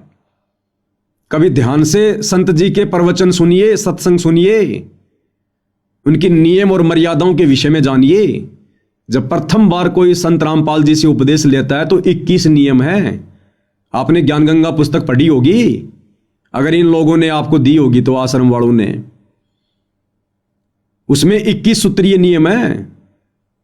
सबसे पहले सतगुरु रामपाल जी इन बुराइयों का बहिष्कार करवाते हैं जो समाज के लिए अभिशाप है, समाज के लिए जहर है। उसके बाद 4 महीने के उपरांत सतगुरु रामपाल जी दूसरा नाम सतनाम देते हैं। 21 नियमों के अलावा उसमें 34 नियम हैं। आप और आपका समाज तो उन नियम के विषय में जानता भी नहीं है, जिनका बहिष्कार सतगुरु रामपाल जी के भक्तों ने वर्षों पहले से कर रखा है। तो प्रधान जी, आप कहां कहां से हमारा बहिष्कार करेंगे? हमने तो पहले समाज का बहिष्कार कर रखा है। दूसरी बात, आप कह रहे हैं कि मानहानि का दावा ठोकेंगे। कहां ठोकोगे? कोर्ट में, न्यायालय में। अरे सरपंच जी, आप क्या बोल रहे हैं? लोग आपको सुन रहे हैं, लोग आपको देख रहे हैं। आपकी करनी और कथनी में रात दिन का अंतर हो रहा है। एक तरफ तो आप कहते हैं हम पंचायती हैं, खा पंचायत जिसका जिक्र बीबीसी लंदन तक है, और जो न्याय हम कर देंगे वो कोई नहीं कर सकता, हम समाज से बहिष्कार भी कर सकते हैं। और दूसरी तरफ आप कह रहे हैं कि हम पवन दास के ऊपर मुकदमा ठोकेंगे। मुकदमा कहां ठोका जाएगा? कोर्ट में, न्यायालय में। फिर आपकी पंचायत क्या रह गई? फिर आप काहे के पंचायती? और क्या वजूद रह गया आपकी महम 24 खा पंचायत का? अरे पंचायतें तो अपना निर्णय स्वयं करती हैं, और आप कह रहे हो कि हम मुकदमा ठोकेंगे मानहानि का। तो आपकी पंचायत का फिर क्या वजूद रह गया, जब आप पंचायतियों को भी पवन दास पर मुकदमा ठोकने के लिए कोर्ट में जाना पड़ रहा है? तो कौन सी न्याय प्रणाली बड़ी होगी? महम 24 खा पंचायत या फिर ये कोर्ट वाली पंचायत, जो उन पंचायतियों को भी कोर्ट में जाना पड़ रहा है? फिर आपकी पंचायत का क्या वजूद रह गया प्रधान जी? अरे पंचायतें तो अपनी परंपरा को बनाए रखते हैं, जो भी निर्णय होता है अपने स्तर पर करते हैं, कोर्ट का सहारा नहीं लेते। और यदि वर्तमान में कोर्ट का सहारा लेना पड़ रहा है तो छोड़ दो फिर अपनी झूठी पंचायतों को, केवल नाम रह गया, फॉर्मेलिटी रह गई। तो आप जी क्या कह रहे हैं और क्या करने जा रहे हैं, आप स्वयं अपनी करनी और कथनी के अंतर को देख सकते हैं। इसके बाद भाई और बहनों, खा पंचायत के एक दूसरे व्यक्ति जिनका नाम रामपाल राठी है, जो अपने आप को जनरल सेक्रेटरी बताते हैं खा पंचायत का, उनके भी विचार सुन लेते हैं। वो क्या कुछ कह रहे हैं मुझ पवन दास के वीडियो के ऊपर, उसके बाद उस पर भी स्पष्टीकरण देंगे। मैं रामपाल राठी 24 सर्व खा पंचायत का जनरल सेक्रेटरी। 2 दिन से विशेष वीडियो लोगों ने हमारे पास फ़ोन भी किए, वीडियो भी दिखाई। को पवन दास नाम का व्यक्ति है, महाराज जी की भी फोटो कैल से उठा लेता है और ये कहता है भाई ये हुक्का तो पंचायत का दादा लाई है, ये पीएंगे। और हुक्का पीने वाले नीच होते हैं, ढेड होते हैं, घटिया होते हैं।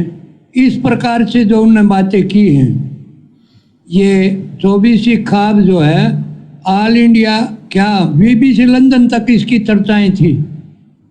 लेकिन इस महान खाप जो 24वीं की आज देश में जिक्र भी चलता है, उसी खाप के ऊपर टीका टिप्पणी करने से दूसरी खाप भी जो खापों के प्रधान आए हुए थे सम्मान समारोह, उनके भी फोन आए, भाई ये रामपाल के चेले इस तरह भड़काने लग रहे हैं, खापा की बेइज्जती करने लग रहे हैं, आपने क्यों सम्मान किया? हमने अपनी खापों को तो जवाब दे दिया कि भाई हमारी 24वीं खाप में कोई गांव ऐसा नहीं था जहां पानी नहीं चढ़ा हुआ था, और किसान मजदूर की एक फसल मर जाना तो दूसरी फसल बुआई नहीं हो तो सारे साल की उसका गुजारा होना मुश्किल हो जाता था। इस वजह से हमने बहुत बड़ा शान माना महाराज जी का कि दूसरी फसल बो जाएगी या तो मरेगी, दूसरी फसल बोने में को बच्चा न पढ़ा लेगा, हरी बीमारी का इलाज करा लेगा, को बालक न ब्याह लेगा। इस तरह से जो गृहस्थी चलने का सारा दिखा, और जो उन निस्वार्थ भाव से महाराज जी ने हमारा पानी निकालने का जो प्रबंध किया, उससे हमारी खाप जो है उस महाराज जी का सम्मान करना चाहती थी। किसी ने हमारे पर दबाव डाला महाराज जी का सम्मान करो, हम सम्मान दा। लेकिन जो 24वीं खाप की मान मर्यादा है कि भाई इस हाथ से ले ले उससे दे दे, उन्होंने बढ़िया हमारे गैल कर लिया। हम और क्या कर रहा है, अच्छी बात का तो प्रचार कर सका, महाराज जी का हमने सम्मान किया। और दूसरी खापी बुलाई, बड़ा अच्छा ढंग से सम्मान हुआ। लेकिन जो उस ने पवन कौन है, और ऐसा सुना गया भाई वो निकला हुआ भी है और ठग बताया गया है, भाई उसने हमारी पंचायत की मान मर्यादा पर ठेस पहुँचाई। पंचायत इससे काफ़ी दुखी हो करके आप लोगों को बुलाया है। जैसा कि हमारे प्रधान जी ने कहा, भाई हफ्ता में या तो माफ़ी मांग ले, ना मान आने का मुकदमा तो दायर किया जाएगा। इसलिए हम आपके माध्यम से उसको सचेत करना चाहते हैं कि भाई ये भी जो मीडिया के थ्रू जो बात पहुंच जाए उस पर, तो आगे वो माफ़ी मांग ले तो हमने कोई गणी नहीं। पंचायत तो न्याय की माफ़ी की है, पंचायत ने कोई फांसी तोड़ने का नहीं।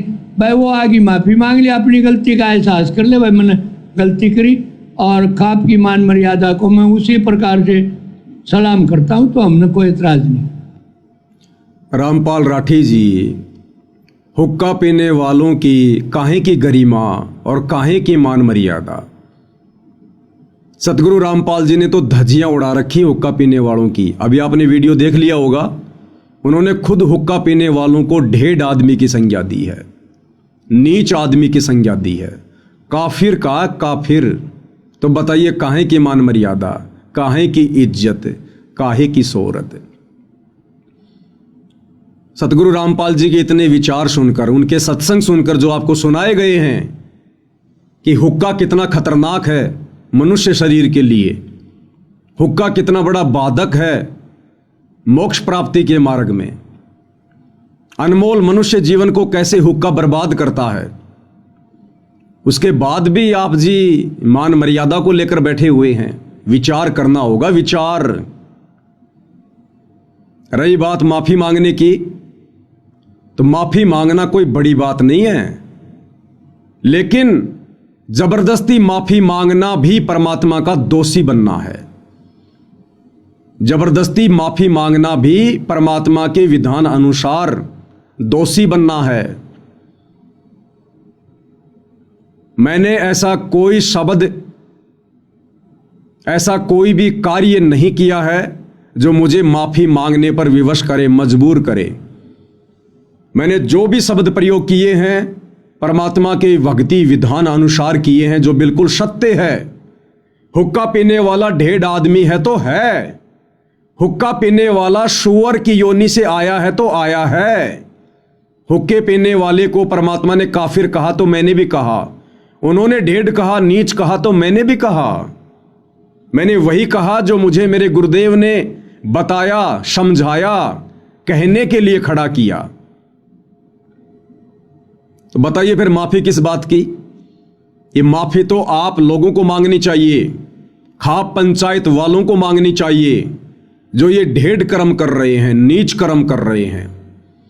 ये माफी उन तमाम शतलोक आश्रमों से जुड़े हुए दुर्बुद्धि प्राप्त लोगों को मांगनी चाहिए, जो लोग आपको सतगुरु रामपाल जी के भक्ति विधान से परिचित नहीं करवा रहे हैं, जो लोग आपको सतगुरु रामपाल जी के नियम और मर्यादाओं से परिचित नहीं करवा रहे, जो स्वयं की मान बढ़ाई के भूखे हैं, आप लोगों को मोहरा बनाया है और आप लोगों ने भी जज्बात में आकर, स्वार्थों के वशीभूत होकर महाराज जी के भक्ति विधान और नियमों से अपरिचित होने के कारण जल्दबाजी में ईमान सम्मान का कार्यक्रम रखा।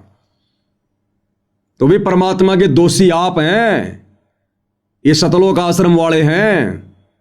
अगर मैं गलती करूं तो बिना कहे लाख बार माफी मांगने को तैयार हूं, लेकिन झूठ के आगे झुकना भी परमात्मा का अपमान है। इसलिए ये पवन दास किसी भी कीमत पर, चाहे आप हरियाणा खाप पंचायत वाले या सतलोक आश्रम मैनेजमेंट हरियाणा वाले, चाहे एडी से चोटी तक का जोर लगा लीजिए, प्रधानमंत्री से लेकर राष्ट्रपति तक का जैक और चेक लगा लीजिए, परमेश्वर रामपाल जी के विधान अनुसार मैं पवन दास झूठ के आगे नहीं झुकूंगा। अगर मैं झूठ के आगे झुकूंगा, माफी मांगूंगा, तो मैं सतगुरु रामपाल जी का सबसे बड़ा द्रोही कहलाऊंगा, सबसे बड़ा दोषी कहलाऊंगा। जबकि सतगुरु रामपाल जी के सबसे बड़े द्रोही वो हैं जो हुक्का पीते हैं, जो हुक्का पीने वालों को समझाते नहीं हैं, जो नशा करने में, हुक्का पीने में दूसरे का सहयोग करते हैं, उनको सतगुरु रामपाल जी ने परमात्मा का द्रोही बताया, द्रोही। सतगुरु रामपाल जी के मुख कमल से आपको सुना देते हैं कि हुक्का पीने वाला परमात्मा का सबसे बड़ा द्रोही है। हिंदू तुर्क को जो दीनी तलाक, पीवे तमाकू वो सरे के कजाक। भगवान के द्रोही हैं जो लोग तमाकू प्रयोग करते हैं, भगवान के द्रोही हैं जो लोग तमाकू प्रयोग करते हैं, भगवान के द्रोही हैं जो लोग तमाकू प्रयोग करते हैं। कहते हैं अब हिंदुओं को समझाते हैं। तो क्या कहा सतगुरु रामपाल जी ने कि परमात्मा के द्रोही हैं वो लोग जो तमाकू प्रयोग करते हैं। द्रोही कैसे? क्योंकि परमात्मा यहां संत रूप में हम मनुष्य शरीरधारी जीव आत्माओं का उद्धार करने के लिए आते हैं। पहले हमें वो मनुष्य जन्म देते हैं, फिर उस मनुष्य जन्म में संत रूप में वे स्वयं आकर हमें अपनी शरण में लेते हैं, सत्संग करते हैं, प्रवचन करते हैं, हमें उन तमाम भक्ति विरुद्ध कर्मों से, कुकर्मों से परिचित करवाते हैं जो भक्ति बाधक होते हैं। और उसके बावजूद भी जो व्यक्ति इन बुराइयों को नहीं त्यागता है, तो वो परमात्मा का सबसे बड़ा द्रोही होता है, सबसे बड़ा दोषी होता है वो। अब आगे सतगुरु रामपाल जी परमात्मा कह रहे हैं कि एक तरफ तो तुम अपने आप को हिंदू कहलाते हो कि हम हिंदू हैं, हम सनातनी हैं, और गाय को अपनी माता का दर्जा देकर बैठे हैं कि गाय हमारी माता है, गाय हमारी माता है। प्रधान जी, आगे इस सत्संग को ध्यान से सुनना जो सतगुरु रामपाल जी सुना रहे हैं। आप हुक्का पीने वाले, तमाकू पीने वाले, बीड़ी सिगरेट पीने वाले लोग गाय का खून पी रहे, गाय का खून। अरे हिंदू समाज में गाय को मारकर खाने वाला, गाय का मांस खाने वाला व्यक्ति कितना बड़ा दोषी होता है, कितना बड़ा परमात्मा का द्रोही होता है। ऐसे व्यक्ति का समाज से बहिष्कार कर दिया जाता है, लोग उससे नफरत करने लगते हैं जो व्यक्ति गाय का मांस खाता है। और आप हुक्का पीने वाले, आप लोग गाय का खून पी रहे, गाय का खून। आप लोगों को यही नहीं पता कि यह तमाकू बना कैसे है, तमाकू के बीज की उत्पत्ति हुई कैसे है, और ना आपको ये सतलोक आश्रम वाले बता रहे। अब सतगुरु रामपाल जी बताएंगे, सत्संग ध्यान से सुनिए। आप काहे के पंचायती हैं, काहे के प्रधान जी हैं आप? ये मनुष्य जन्म परमात्मा ने प्रधानी करने के लिए नहीं दिया। न्याय करने वाला धरती पर आ चुका है, परमपिता परमात्मा सतगुरु रामपाल जी भगवान। ये कर्मों के अनुसार न्याय होगा। अब जैसे ये प्रकृति आप लोगों के साथ में न्याय कर रही है, ये गांव में बाढ़ आई, फसल बर्बाद हो गई, ये प्रकृति न्याय कर रही है कर्मों का। अभी तो ना जाने कितने कर्म बाकी हैं जिनका प्रभाव आप लोगों पे पड़ेगा, देश दुनिया पर पड़ेगा, क्योंकि वर्तमान में सारी दुनिया युग परिवर्तन के दौर से गुजर रही है। 2028 निर्धारित समय है। हर प्रकार से प्रकृति तांडव मचाएगी। अभी तो ढंग से शुरुआत भी नहीं है। अतिवृष्टि, अनावृष्टि, ओलावृष्टि, सूखा, बाढ़, महामारियां, युद्ध, गृह युद्ध। अभी आपने देखा क्या है? अभी तो खाली एक बांध का पानी छोड़ा गया है जिसमें गांव के गांव डूब गए। जिस दिन वो बांध टूटेंगे उस दिन क्या होगा? वो मोटर और पाइप वो जमीन के नीचे धरे के धरे रह जाएंगे। ये आश्रम वाले कोई मदद नहीं कर पाएंगे, खुद की भी नहीं कर पाएंगे। उन कर्मों से आप लोगों को कौन बचाएगा? ये परमात्मा बचाएगा, सतगुरु रामपाल जी भगवान बचाएगा। और कब बचाएगा? जब आप उनके शरण में आओगे। हुक्के जैसे नीच कर्म को त्याग दोगे, हुक्के को फोड़ के घर से बाहर फेंक दोगे, उनकी शरण में आकर शत भक्ति करोगे। तो एक तरफ तो आप अपने आप को पंचायती कह रहे हैं, अपने आप को सनातनी कहते हैं, हिंदू कहते हैं, और रोजाना आप लोग तमाकू के माध्यम से गाय का खून पी रहे हैं, गाय का खून। सतगुरु रामपाल जी अपने ही पुराणों से दिखा रहे हैं, बता रहे हैं कि तमाकू की उत्पत्ति गाय के खून से हुई है, गाय के खून से। तो बताइए सरपंच जी, प्रधान जी, ये मानहानि का दावा आपके ऊपर नहीं बनता क्या? इन हुक्का पीने वालों के ऊपर नहीं बनता क्या? बीड़ी सिगरेट पीने वालों के ऊपर नहीं बनता क्या? अरे गाय तो आपकी भी माँ है, और यदि आपकी माँ का कोई खून पिएगा, तमाकू पिएगा, तो क्या आप उसके ऊपर मानहानि का दावा नहीं करोगे? और यदि आप हुक्का पी रहे हैं, अपनी माँ का खून पी रहे हैं, गाय का खून पी रहे हैं, तो क्या कोई आपके ऊपर मानहानि का दावा करने का अधिकारी नहीं है? तो भाई पहले पंचायती बनो, और उसके लिए सबसे पहले सतगुरु रामपाल जी के सत्संग सुनो, उनके प्रवचन सुनो। परमात्मा कहते हैं भक्ति बिना नर और खर एक है। भक्ति यानी ज्ञान। कौन सा ज्ञान? सच्चा ज्ञान, सत ज्ञान, तत्व ज्ञान, जो वर्तमान में केवल धरती पर सतगुरु रामपाल जी के पास है। ये बाकी आचार्य, शंकराचार्य, महर्षि, संत, मंडलेश्वर, इनके पास ज्ञान नहीं है, छींट भी नहीं है। सतगुरु रामपाल जी की शरण में आकर इनका ये तत्व ज्ञान समझे बिना खुद कबीर भगवान कह रहे हैं कि वो प्राणी और गधे में यानी खर में कोई अंतर नहीं है।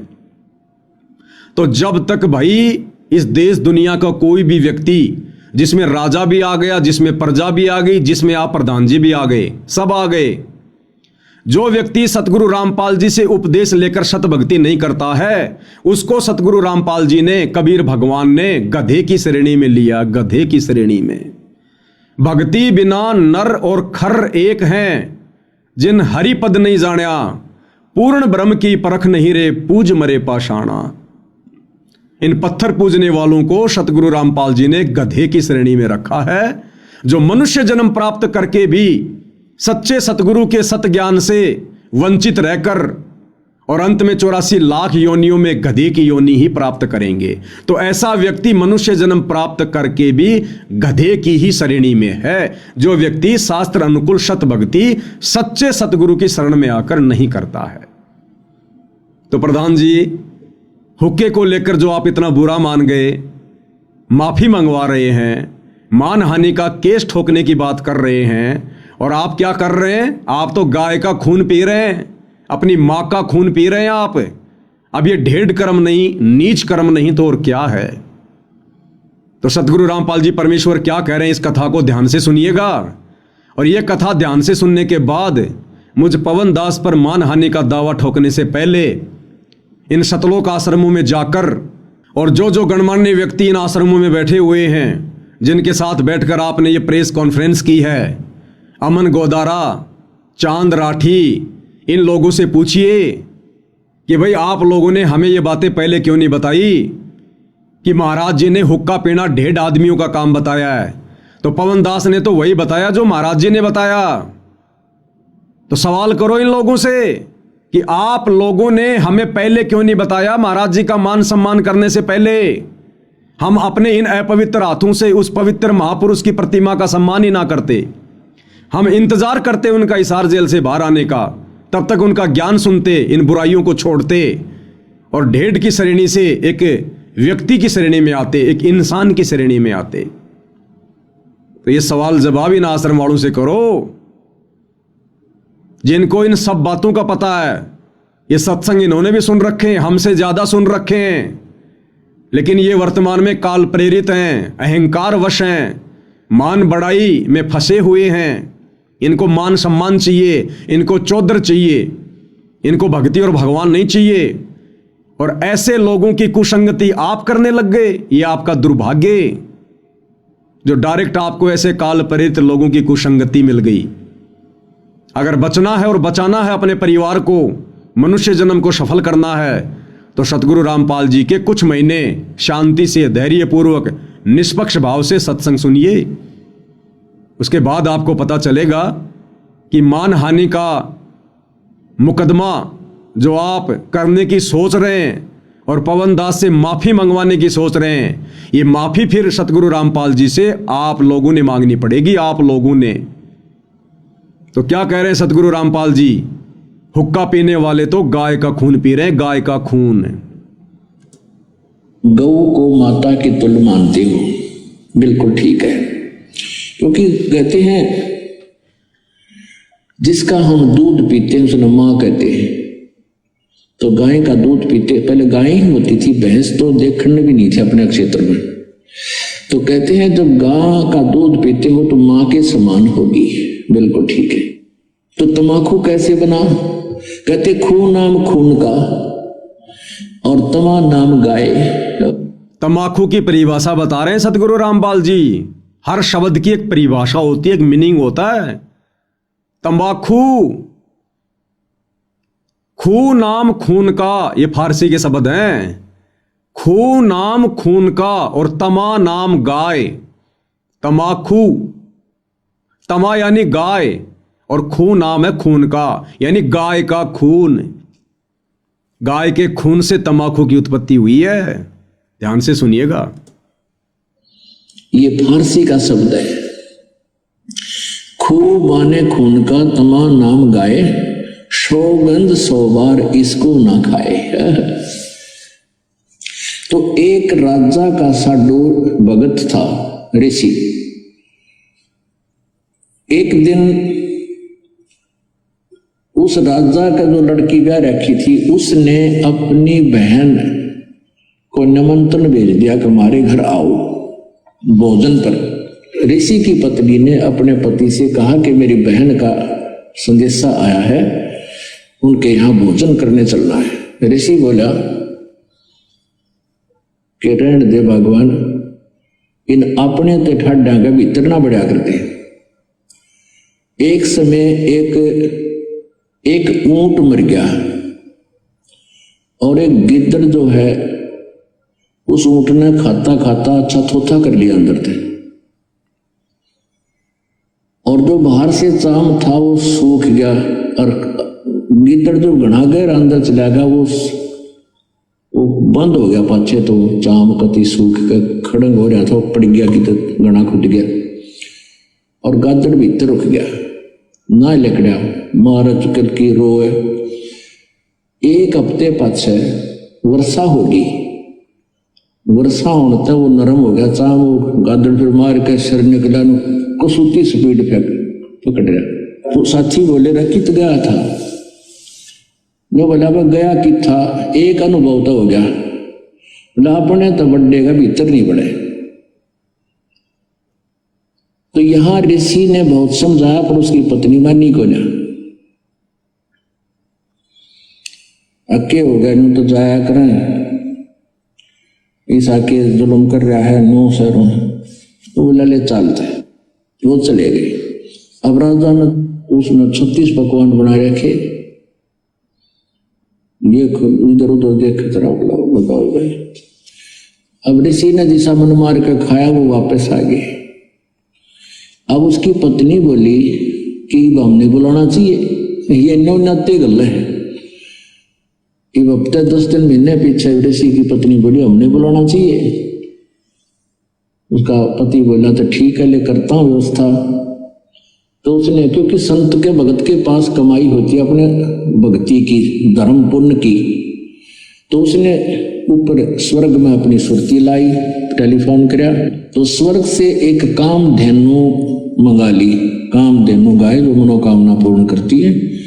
ऊपर से एक टेंट आ गया बढ़िया, स्वर्ग से अलग एक टेंट लगा दिया। और ऋषि आसपास के ऋषि बुला लिए, भाई आज हमारे राजा होगा, उनका न्योता है, हमारा साधु है, सेवा करवा दिया। अब वो ऋषि साधु भक्त जो आसपास कुटिया में रहा करते जंगल में, वह भी आ गए। राजा ने नीचा दिखाने के लिए हजारों की संख्या में सैनिक ले लिए। अगर साधु की मरोड़ का ढकाऊंगा, मेरी दोना पूरी वाह वाह हो जाएगी। ये आग और नारी हमारे अंदर एक जलालत भरी पड़ी है। तो राजा ने सैकड़ों हजारों सैनिक ले लिए और आप भी चल पड़ा। अब ऋषि ने वहां जैसी व्यवस्था थी अपना घास फूस बिछा कर वहां टेंट टांट लगवा दिए, बिस्तर बिछवा दिए। क्योंकि संतों के पास एक ऐसा धन होता है, वो अपनी सिद्धि से बहुत कुछ व्यवस्था कर सकते हैं। अब सारे टेंट लगा रखे, टेंट टूट फूस बिछा के ऊपर तो वो अच्छे बढ़िया वस्त्र बिछा रखे। तो भोजन शुरू हो गया। अब उसमें क्या था कि वहां जाकर के एक प्रार्थना करते थे कि इतने व्यक्तियों का भोजन तैयार हो, कामधेनु माता उतना तैयार हो गया। वो जावे और प्लेट ठा के सप्लाई करने लगे, सब छका दिए बढ़िया भोजन। राजा ने सोचा भाई वो भिखारी आदमी घास फूस खानिया और इतने बढ़िया भोजन ये लाया कहां से? हर प्रकार के जैसे राजा ने पकवान बनाए थे उसी टाइप के आइटम, पर उनसे भी स्वादिष्ट। जब सब खाना वाना खा लिया, राजा ने पूछा भाई कहां से लाए ये भोजन, कहां से बनवाया आपने? तो उसने कहा राजन मैंने स्वर्ग से अपनी कमाई मत अपने पुण्य डिपॉजिट करवा के वहां से मंगाई है। एक कामधेनु है, इस कामधेनु गाय में इतनी वो है कि कितना ही भोजन करने गया पूरी सेना भी जमाई जा सकती है। मेरे पास कई लाख सेना, बोला जी सारी सेना पूरी पृथ्वी ने भी जमा ले, चाहे इसने खाना खिला दे। राजा बोला सैनिकों इस गाय को छीन लो। साधु की यार इतनी हो है, सैनिकों इस गाय को छीन लो और चलो, ये कंगाल के करेगा अपने काम आवेगी, राजा के घर पे जरूरत है इसकी। तब ऋषि ने कहा कि हे माता आप स्वर्ग चली जाइए, मेरी काबू से बाहर बात हो गई है। तो ऐसे ही वो गौ जो है ना कामधेनु उस टेंट को चीरती हुई आकाश में उड़कर चल पड़ी। राजा ने तीर मारा, वह खुरमा लग गया और खुरमे से रक्त गिरता हुआ जहां जहां भी रक्त गिरा उस गाय का, वहां पर यह बीमारी पैदा होगी तमाकू। अब क्या बताते हैं कि तुम एक तरफ तो हिंदू को आओ और फिर गाय के खून न पियो, तमाकू बना के हुक्का में डाल के बीड़ी सिगरेट फीके। या तो तुमने ज्ञान नहीं या स्वाद पड़ गया। ज्ञान नहीं था तो अब समझ लीजिए, और ये इसे अड़ंगे का स्वाद अच्छा नहीं होता जो शरीर में नुकसान सारे खराब करे। तो क्या बताते हैं, खून नाम खूं का तमा नाम गाय, सौगंध 100 बार इसको ना खाए। कहते हैं 100 बार सौगंध, इसकी 100 बार प्रतिज्ञा करो, इसको खाना नहीं। तो हरियाणा महम 24 खा पंचायतों के आदरणीय प्रधान जी, सरपंच जी, अभी आप जियों ने सतगुरु रामपाल जी के मुख कमल से सुना कि इस तमाकू जैसी बीमारी की उत्पत्ति कैसे हुई। गाय के खून से तमाकू बना है, गाय के खून से तमाकू का पौधा। जिस तमाकू को आप जी पंचों का प्याला कहते हैं, अपनी गरिमा समझते हैं, ये गाय के खून से बना है। तो एक तरफ तो आप अपने आप को हिंदू कहलाते हो कि हम हिंदू हैं, हम प्रधान हैं, हम सरपंच हैं, हम सनातनी हैं, हम न्याय करते हैं। अब आप खुद ही बताइए ये काहे का न्याय है? जो व्यक्ति गाय का खून पी रहा है ऐसा व्यक्ति तो परमात्मा का द्रोही है, द्रोही। तमाकू पीने वाले को परमात्मा ने ढेड की संज्ञा दी है, इसलिए क्योंकि इसकी उत्पत्ति गाय के खून से हुई है और मोक्ष प्राप्ति में यह सबसे ज्यादा बाधक है, जो हमारे 10वें द्वार सुषुम्ना द्वार को बंद कर देता है।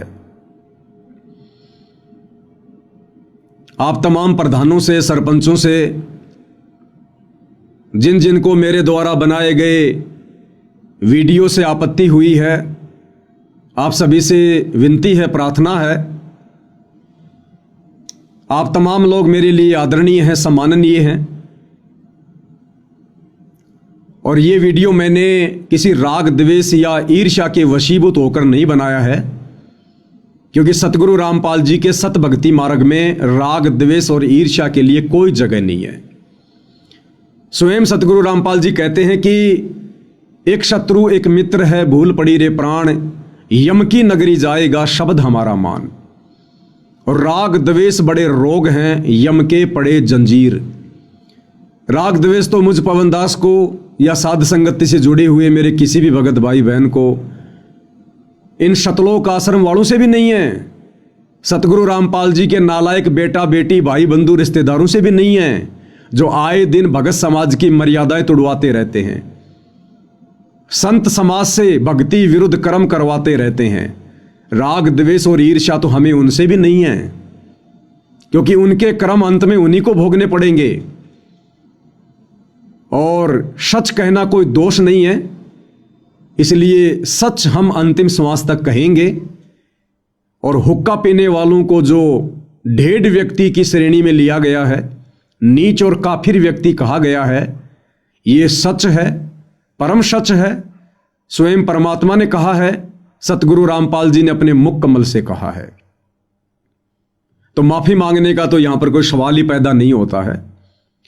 बाकी आप किसी भी कानूनी कार्रवाई के लिए स्वतंत्र हैं। ये सच जब तक सतगुरु रामपाल जी का आशीर्वाद है मैं यूं ही कहता रहूंगा। तमाम उनके फॉलोअर जो उनको पहचान चुके हैं, उनके ज्ञान से परिचित हो चुके हैं, वो इसी प्रकार से कहते रहेंगे। तो मेरा किसी से कोई राग द्वेष नहीं है। अंत में मेरा आप सभी से यह निवेदन है, मुकदमे चाहे 50 करो, नो प्रॉब्लम, लेकिन मुकदमा करने से पहले आप मुकदमा किस विषय पर करने जा रहे हो, उसमें कितनी सच्चाई है। सतगुरु रामपाल जी के सत्संग सुनकर कुछ एक सत्संग मैंने आपको सुना दिए हैं, ये तो केवल अंश मात्र जानकारी है। बाकी आप उनके यूट्यूब पर सत्संग सुनिए। नशे को लेकर, हुक्के को लेकर एक काफिर का अंग उनका सत्संग है, लगभग 1.5 घंटे का। आप यूट्यूब पर सर्च कीजिए, काफिर का अंग संत रामपाल जी महाराज।